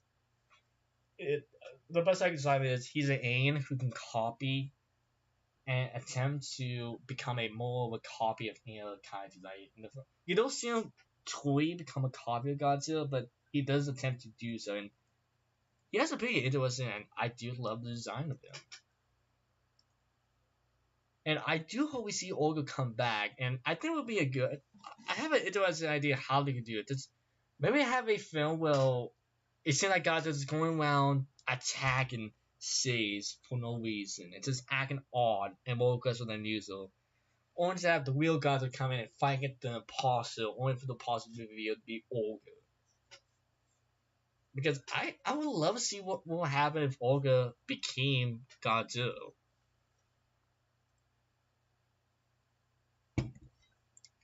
But anyway, time for next film, Godzilla's Most Many Years.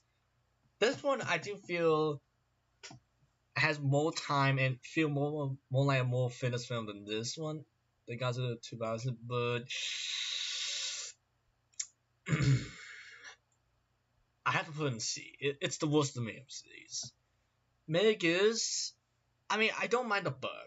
I don't think he's as bad as everyone claimed her to be, but I don't feel C actually works that well into the story. It just feels like two main parts of the T-Force using a black hole to destroy Godzilla and Mega's terrorizing Japan.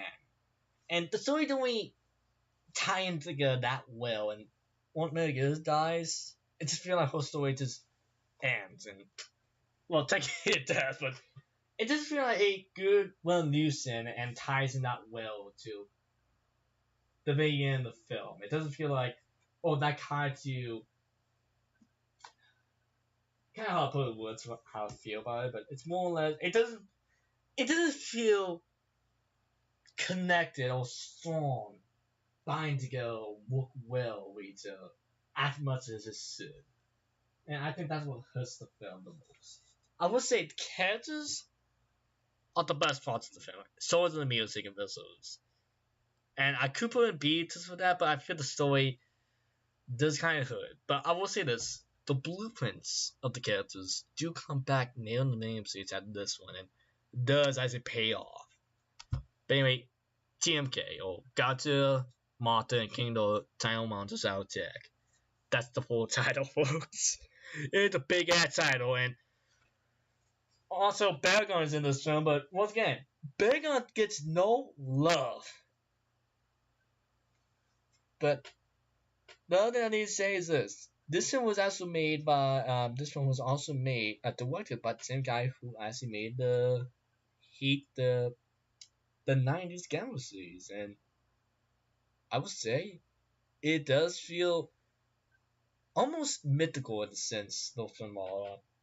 The '90s Gamma series does delve for the mythical ideas and magic, and this one does do it. It does change a lot of the lore with Godzilla and especially Ghidorah, because this is the only film with Ghidorah is actually a hero. He's actually helping mankind defeat Godzilla.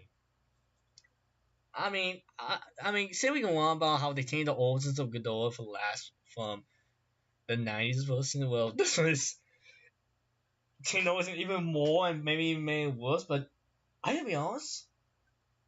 Besides that, this is a great film, and I will put this right here. I would say this is a more traditional Kingdom, and I prefer this design over the other one, but this one works. Most because Godzilla is the main villain of this film. He takes on everyone. Like, this is the most evil Godzilla you ever see. This one is literally going after every single human. He is killing everyone in this film. And the decaying monsters are trying to stop. It does move slow in the beginning.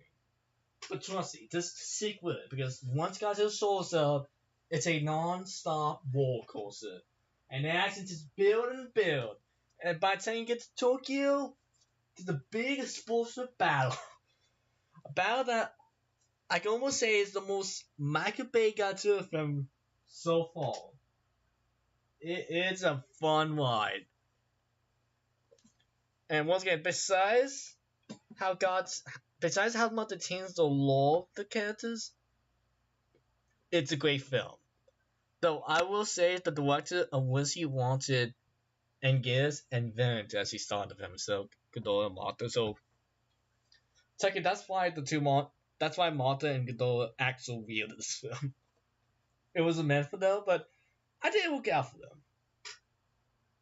I think it's fine. Though I do hope Angus and Venom just come back in the film. Well, honestly, they do come back, and well, Angus comes back in this one, but I do hope we do see.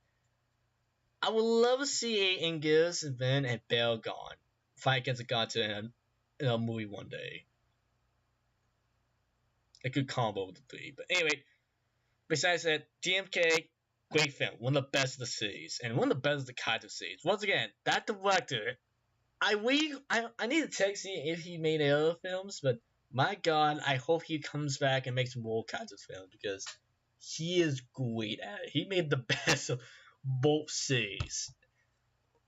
But anyway, Godzilla against Mechagodzilla. I will put this one in A. Okay, some of the first effects don't really look that well. Some of it looks pretty bad. Okay, well, not bad, but doesn't look up that well. And it does copy some of the characters and plot lines for this film, but otherwise, I say it's an improvement on everything that this film tried to do. And I would say this, it has one of my favorite female, not my female, but one of my favorite one of my favorite characters in the whole Godzilla series. So he's very captain to see, and I actually do like how, and actually has one of my favorite big Godzilla design. Though he does feel like one of the weaker big Godzilla in the films. I'm not a big fan of how they kind of have, well, he wants on more or less on not bad, but he can win out anything in the middle of the fight, and obviously that's kind of one of my least favorite elements of him. But otherwise, it's a solid Godzilla, solid film, and I do like how it kind of changed the angle of how Godzilla vs. Mechagodzilla 2 was the first one to actually have Mechagodzilla be more of a hero.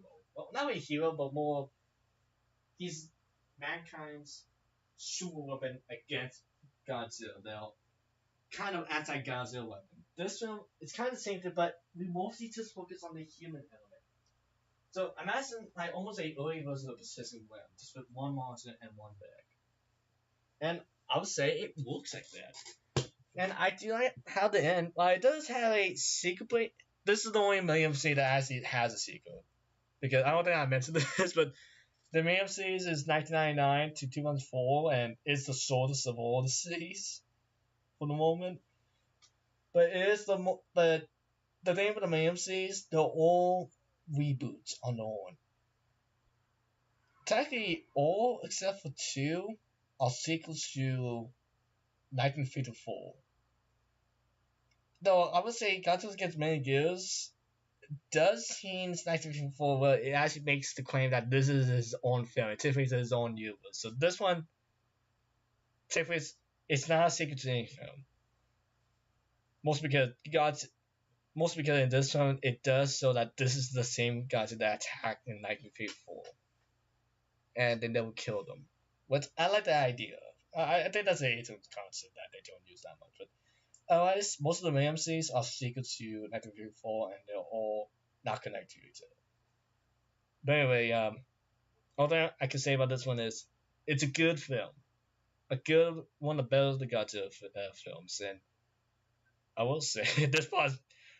I will say this is something becoming more or less the Mechagodzilla hub, which once again, Mechagodzilla is a good character who just have to end up in some of the better Godzilla films. But anyway, talking about Switch, I will say there's a lot of elements that approve about this one with Godzilla against Mechagodzilla. The special effects, far better, and I do feel they actually made Godzilla a bigger bad and a bigger threat in this film. Like there's more dread of him coming. Like they built him up a far better this film. There's only one battle technically, though it lasts from the middle of the film to the end. There are a lot of cuts in between, but more or less it's just one big battle. But it's kind of hard point to go. I do feel Godzilla against Mechagodzilla is the better film. So I'm gonna put this one at A. Yeah, there's gonna be a lot of A's and C's, not a lot of B's. But I'm gonna put A. I do feel it's better than Godzilla against Mechagodzilla. Okay, no what? I think it's my. No what? No. Godzilla against versus Mechagodzilla 2, I do feel it's a better film than this one. But it's close. Though it's the best looking Godzilla movie thus far. Mostly because okay, the reason I'm saying it is this. It's the last time you ever see more or less the set design and people in suits. Most because the next one is more. I would get to explain this one, but it's the last time you see a more traditional Godzilla film. There's a lot of good elements about this one, but I feel like there's a lot of elements that I will put in B. But I'm being really nice to you. The main character he's pretty good though. I prefer the main goal in this film, and I'm not a big fan that they kind of have it leave. I would prefer they actually kept it in this film. So he's kind of yeah, he does leave in this film though. Unlike Pacific Rim, my favorite character doesn't die on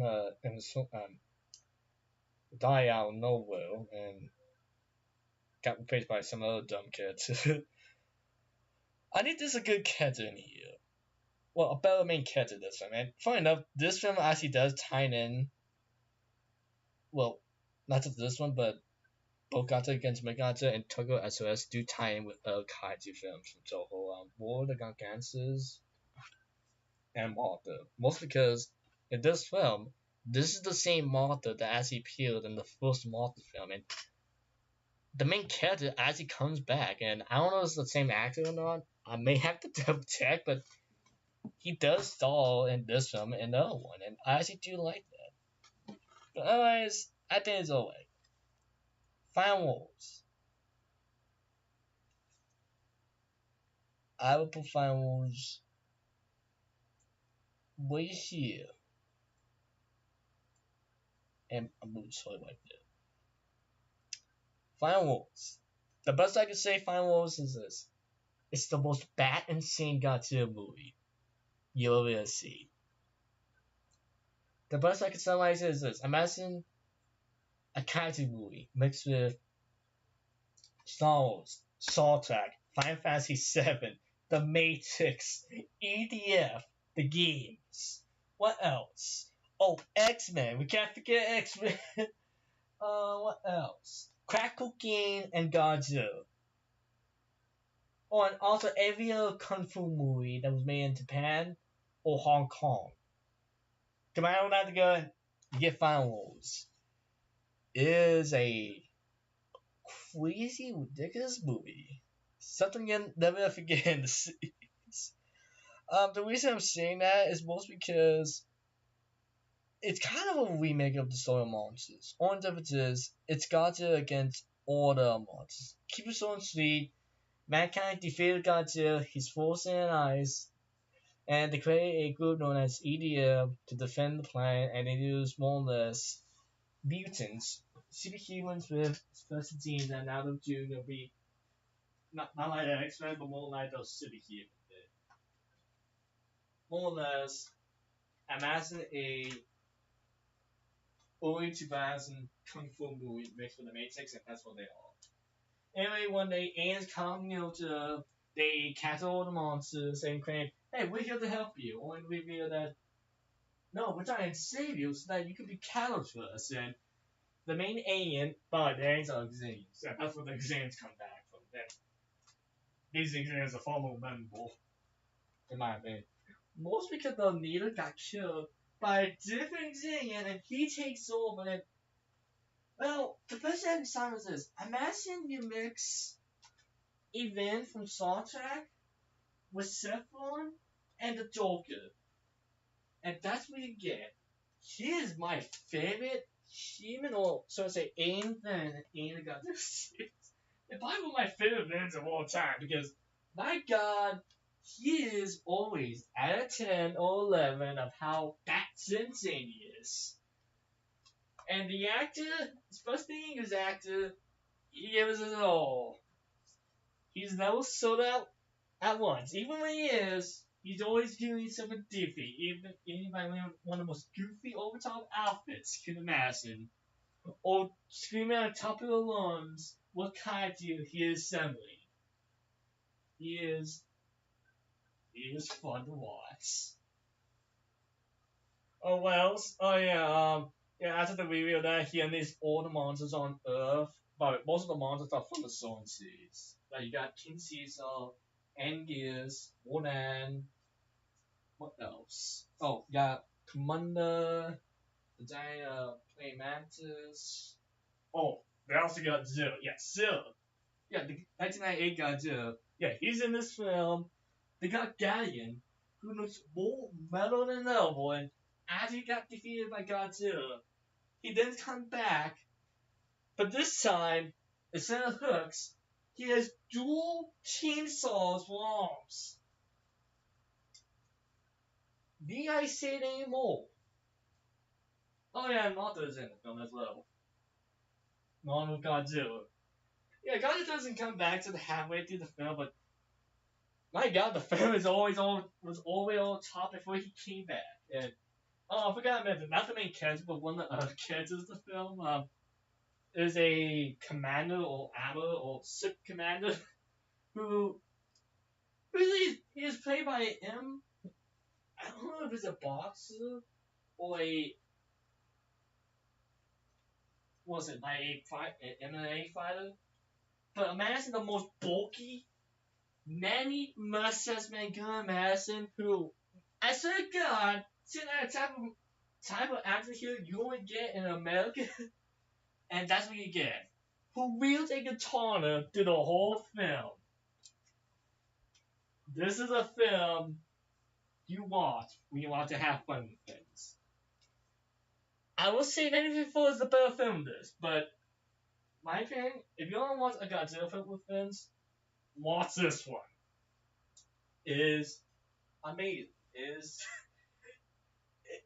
Keep in mind, this film was made in 2004 during the 50th anniversary of the Godzilla series, and my God, it's a perfect film for it. It celebrates all things kaiju and Godzilla, and my God, it's something to watch. Please watch this one. I don't. Here's my advice: if you have to watch one besides 1954, I say watch this one. You know, you have Thea from that Brothers one, in my opinion. This is the most fun you're gonna have. Please, you're gonna be entertained. Oh, and also, Ghidorah is also in the film. Well, not King Ghidorah, but kind of Ghidorah. Different Ghidorah. Alright, anyway, we're almost done here, folks. I want to get this done before 12:40. We're going on for a long time. Alright, next one. Godzilla 2014. The second American Godzilla. And I consider the best. Well, okay, it's better than Godzilla 1998. I will give it credit that, though. A lot of people have a lot of problems with this one, and I do too, and I will put it right here. It's not bad, but I don't think it's great, and it has a lot of issues. But I will say this: it's the best American movie with Godzilla. You understand what I mean when we get to the next film. Well, the next of the main MC, not the main MC, but the Monsterverse.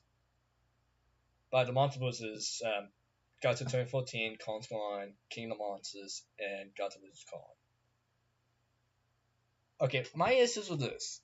It's not that that Godzilla is fading in the film. It's more of you build him up early in the film in Hawaii, but then you cut away, and that's my problem. You cut away because let's be honest, taking into account how much Godzilla is in the films and other films, it's around the same time. The problem is you built him up, but you cut it so.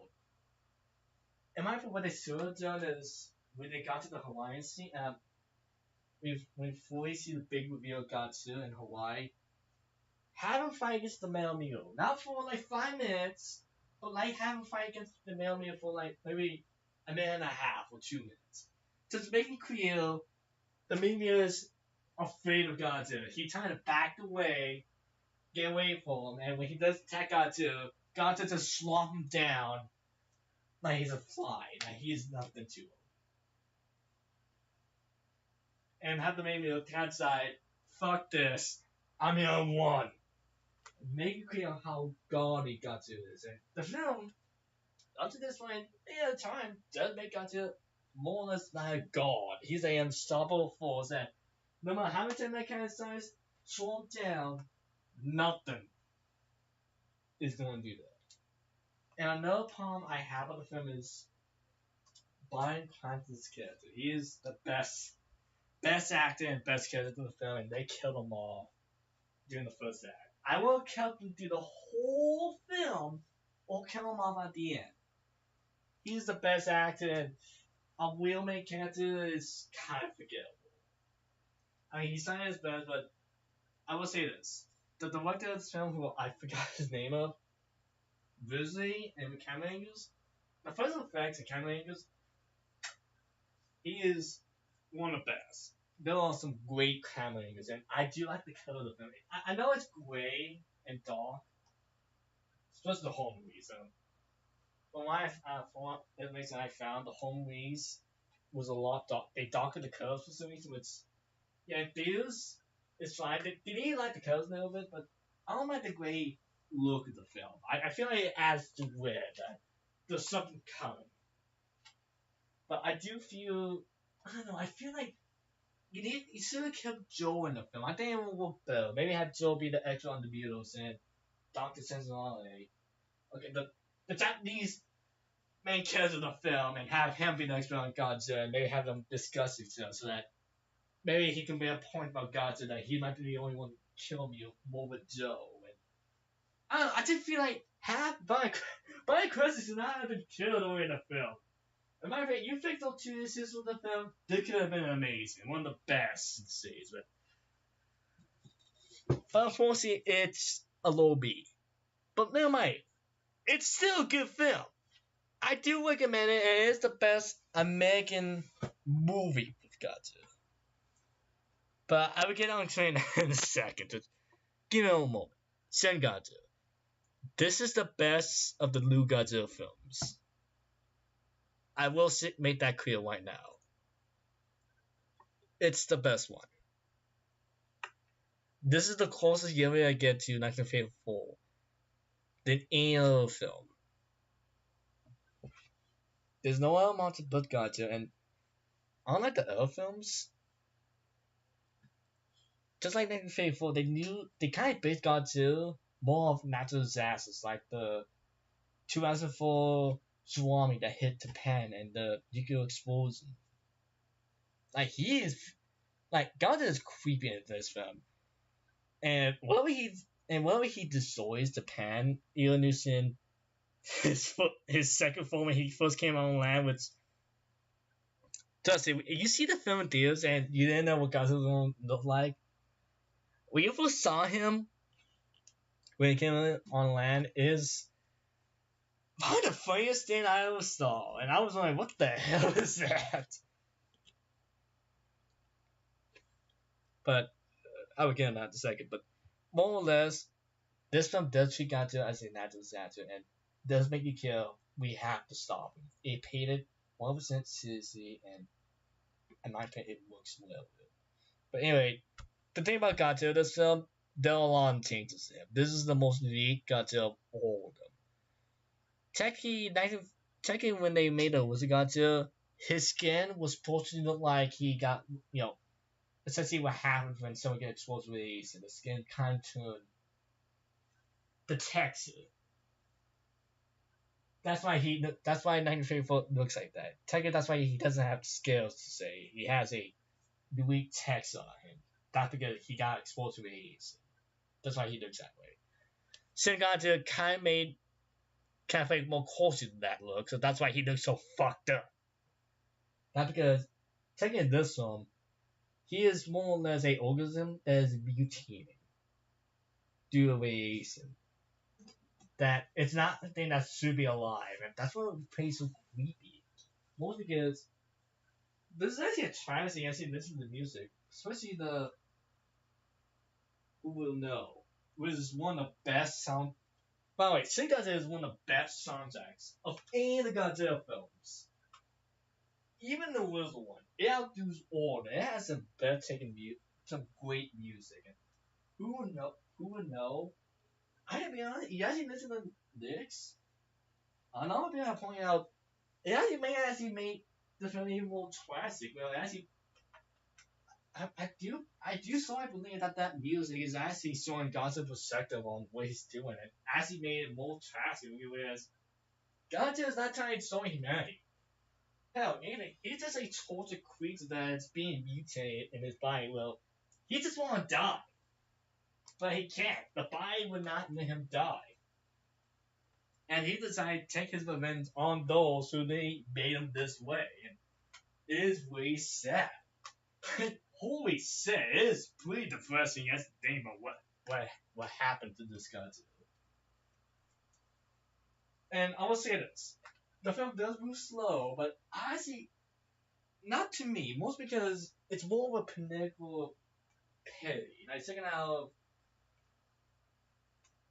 my god. Okay, what I'm trying to say is it does put a lot of fun. It kind of criticizes modern Japanese government, how it works during that disaster. It points a lot of issues out how they work. And in my opinion, it works very well with that. It does criticize God. And you know what? I actually not enjoy it because it does make it very interesting. Look, if you're not a human politics guy, you may not even like this one. You just want pure Martian accent. This is not the film for you. The icy thing is, however, I do feel it works with this film. We do see how the government reacts to a kaiju attack. Well, it makes it, yeah, we don't see how many lives are dying. You know what? I think that even made it more sadder that more taking the main characters were the government, then you got the people, all the people that's what made it so made it more disturbing and even criticize the government for. It basically said, yeah, we don't really see how the government does move slow in this film until the end. And guess what? It does point out people are dying. Every second you don't do something, someone's getting killed in this giant rotating nuclear abomination that's walking on land.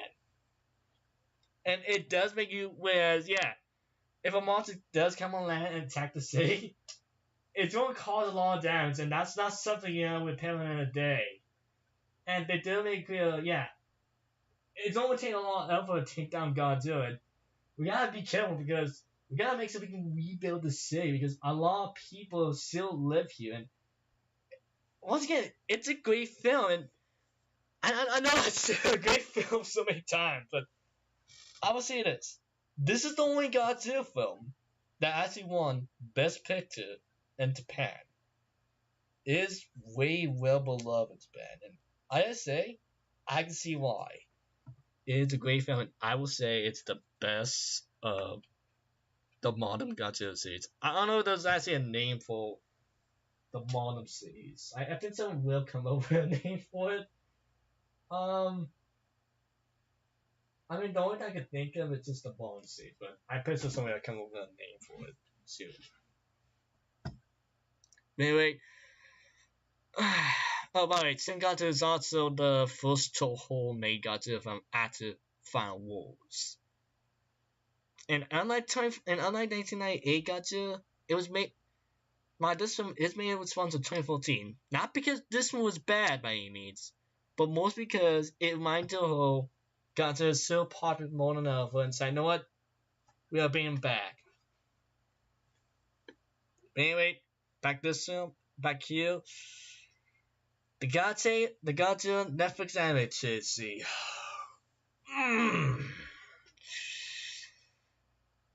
Boy, I'm gonna be honest, these are by the worst of the Godzilla. I never say this. When I heard about them, I was really excited. I thought, you're mixing anime with Godzilla. Why haven't this been done before? And unfortunately, it has a great concept. I like the idea for it, but they are not that good. They're pretty bad, and it feels more like a worth of an Attack on Titan, just with more sci-fi and Godzilla in it. I mean, yeah, I'm famous of mankind leaving Earth because of Godzilla is too powerful and coming back in the future what monsters took over the planet. But the only monsters are just giant flying birds and Godzilla, and that's it. It was being hyped up that, oh, yeah, see so many of the Godzilla characters. Ogre. Then you get Venom. Then you get some other, and Wodan, and some other lesser-known Godzilla characters. But they only appear in, like, in a comic within the first 5 minutes of the film for a few seconds, and that's it. And unfortunately, I saw this film 3 times when it first came out, and each time I saw it, it got worse and worse. And well, I gotta be honest, when I did my marathon, this is the film I kind of skipped on. Well, I didn't skip away from it, but I did think about skipping this one altogether. But no, I didn't. I will still agree it's one of the worst ones. It had so much potential, but it used none at all. And Godzilla Sin is about another large, long-lane Godzilla title. I mean, maybe because I've seen Godzilla Monster Planet too many times that I think this one's better. But I would do that. It's not that much better. I would say that the best part about this one is the premise and the end.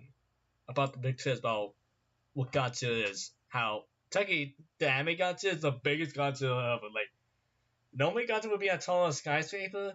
This one is as tall as Mount Fuji. Like he is as tall as a mountain. He truly feels like a god.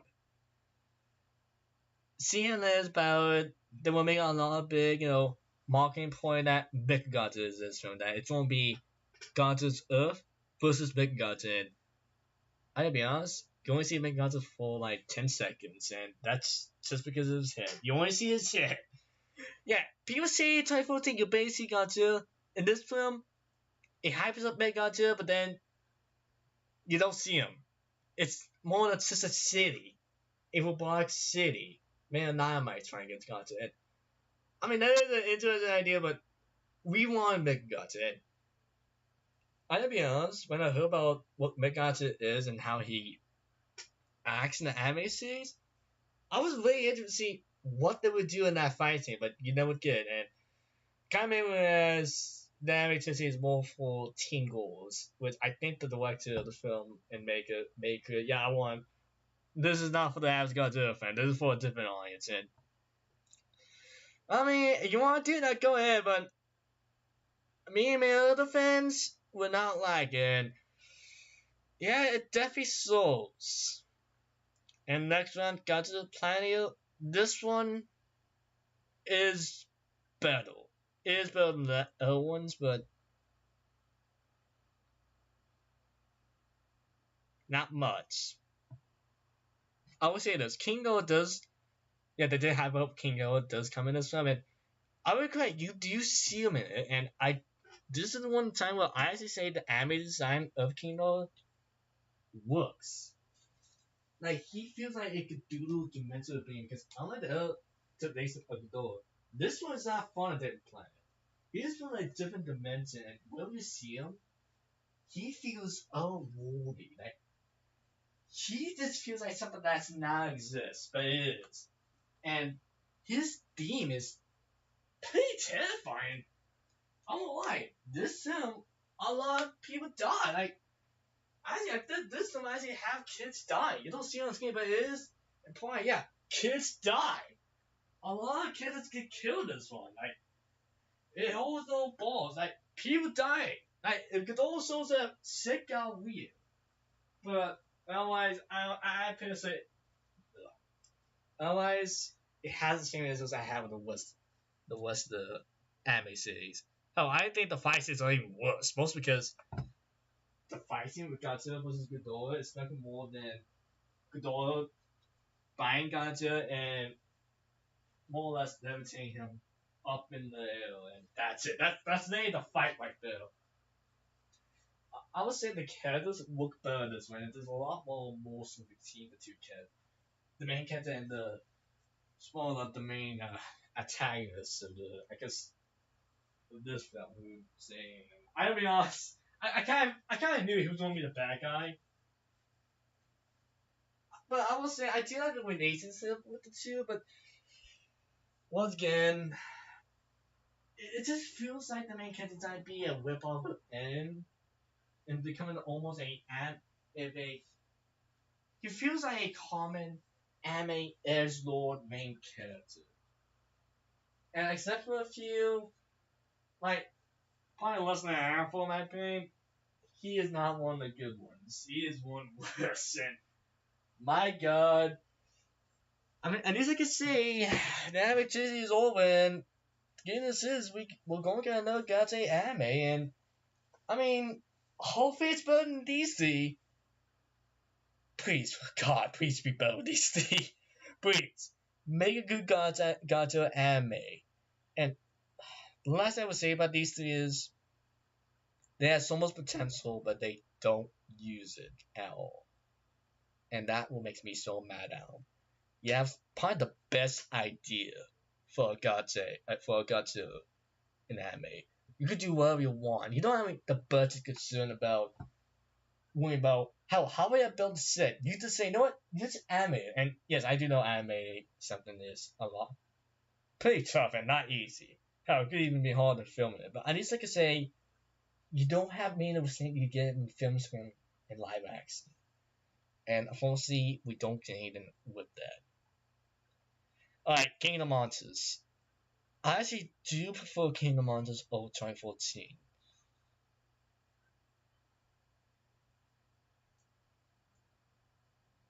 Mm, I will put it above these, but that's me being really nice. And you know what? Yeah, I'm gonna put it right here. Alright, I would say this. Kingdom Monsters is the best American Japanese Godzilla film. But this is the best American Godzilla film. The reason I say is this. The story and the characters are far better than this one. This one, the story feels more like a Godzilla film, but I kind of prefer it that way. It's not too goofy. It does take some good, scenes moments, but there's a not bad writing, but not really good right now. And does that? I mean, there's a few characters who I don't really care that much for, and I gotta be honest, I would prefer them not being in the film.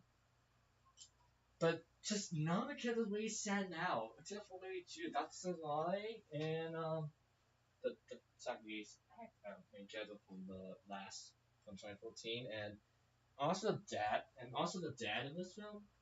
But other than those two, I could care less about every other character. That's my problem. That's kind of my main issue with the Monsterverse. If they want to focus on more action scenes, I don't mind that. Hell, the action scenes are amazing, and the music,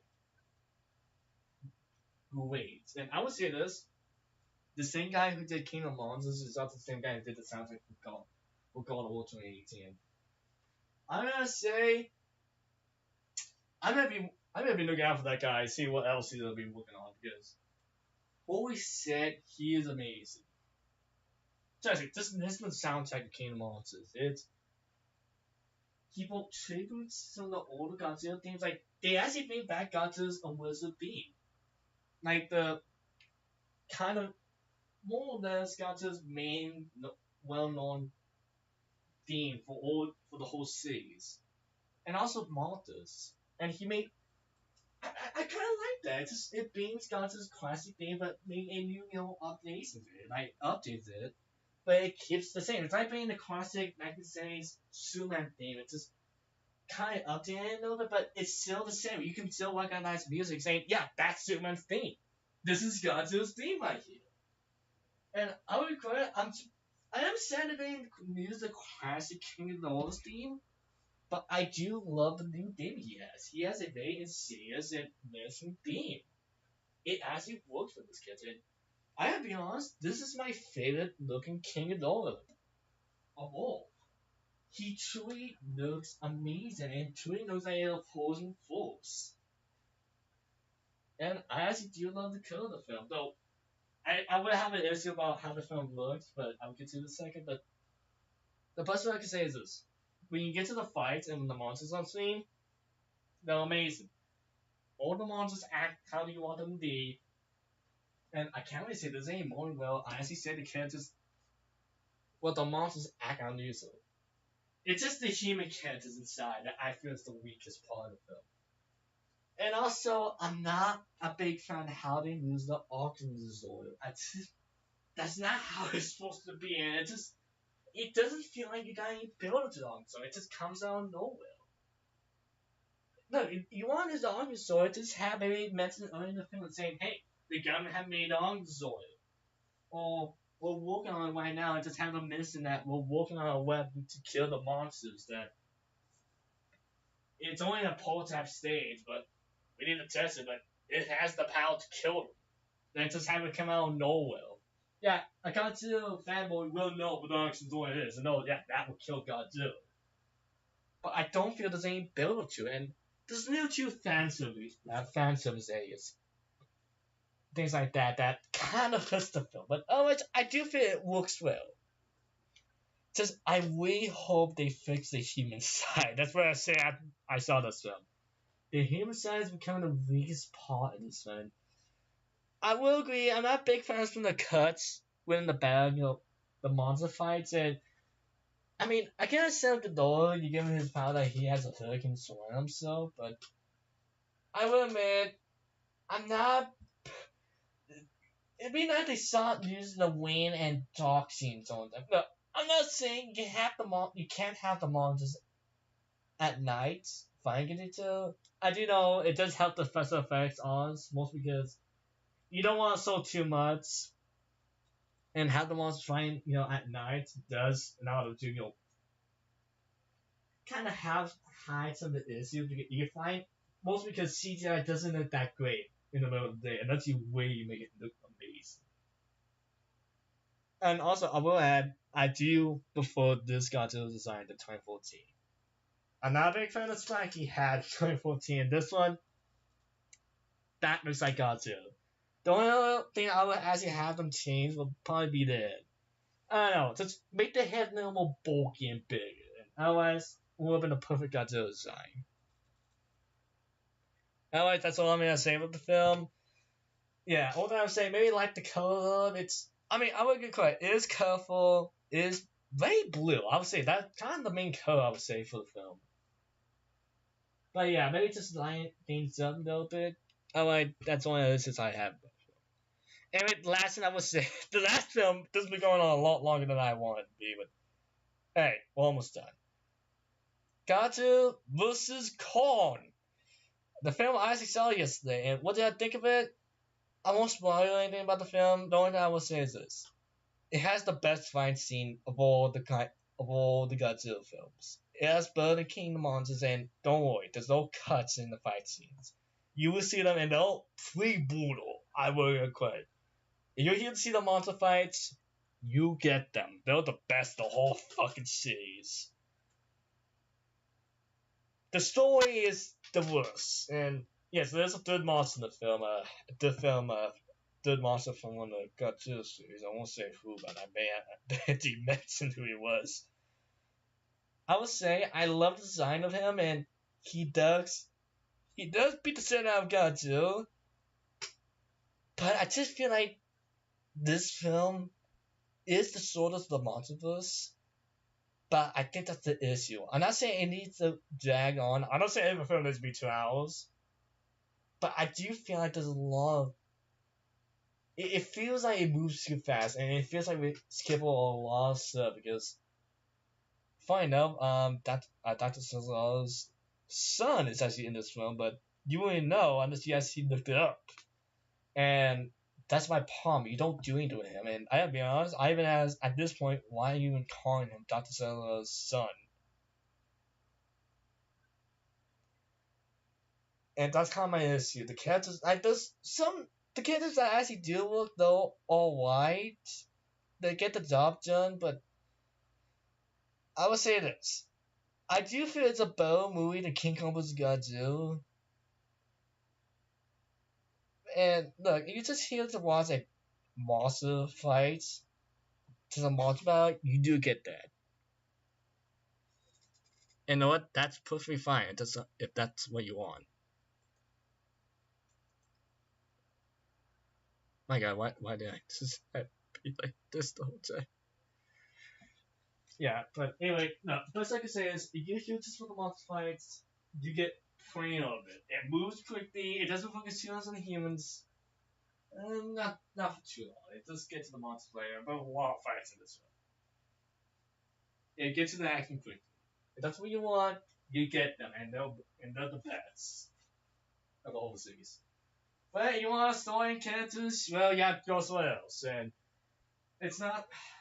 It definitely feels the weakest, and look, I hope they continue the monster after this, but I gotta be honest, they need to work on the characters in the story. And I'm sorry, but I have a day. I'm not asking just because we have a style cut. I'm not saying because that. But it doesn't feel like there's a lot of scenes in King and Godzilla's Con that got cut out. That I feel will make them film, but no. I don't mind another 20 minutes film. Okay,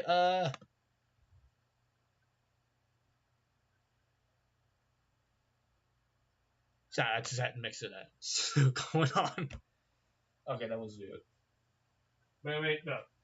And to end off the stream, I hope they continue the multiverse, and I do hope there's more Godzilla films.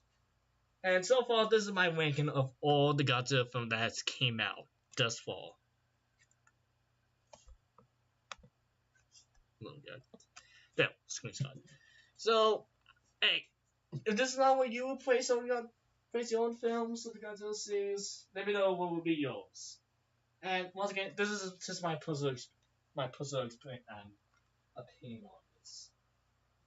And you know what? Once again, I have a good fun watching all the Godzilla films, and I might do one for King Kong, but right now, I'm done. I spent over 2 months watching like more than Godzilla and Kong, and you know what? Just take away from it. Honestly. For you guys, my recommendation, I recommend watching the A's and the best. These right here are the ones I recommend the most.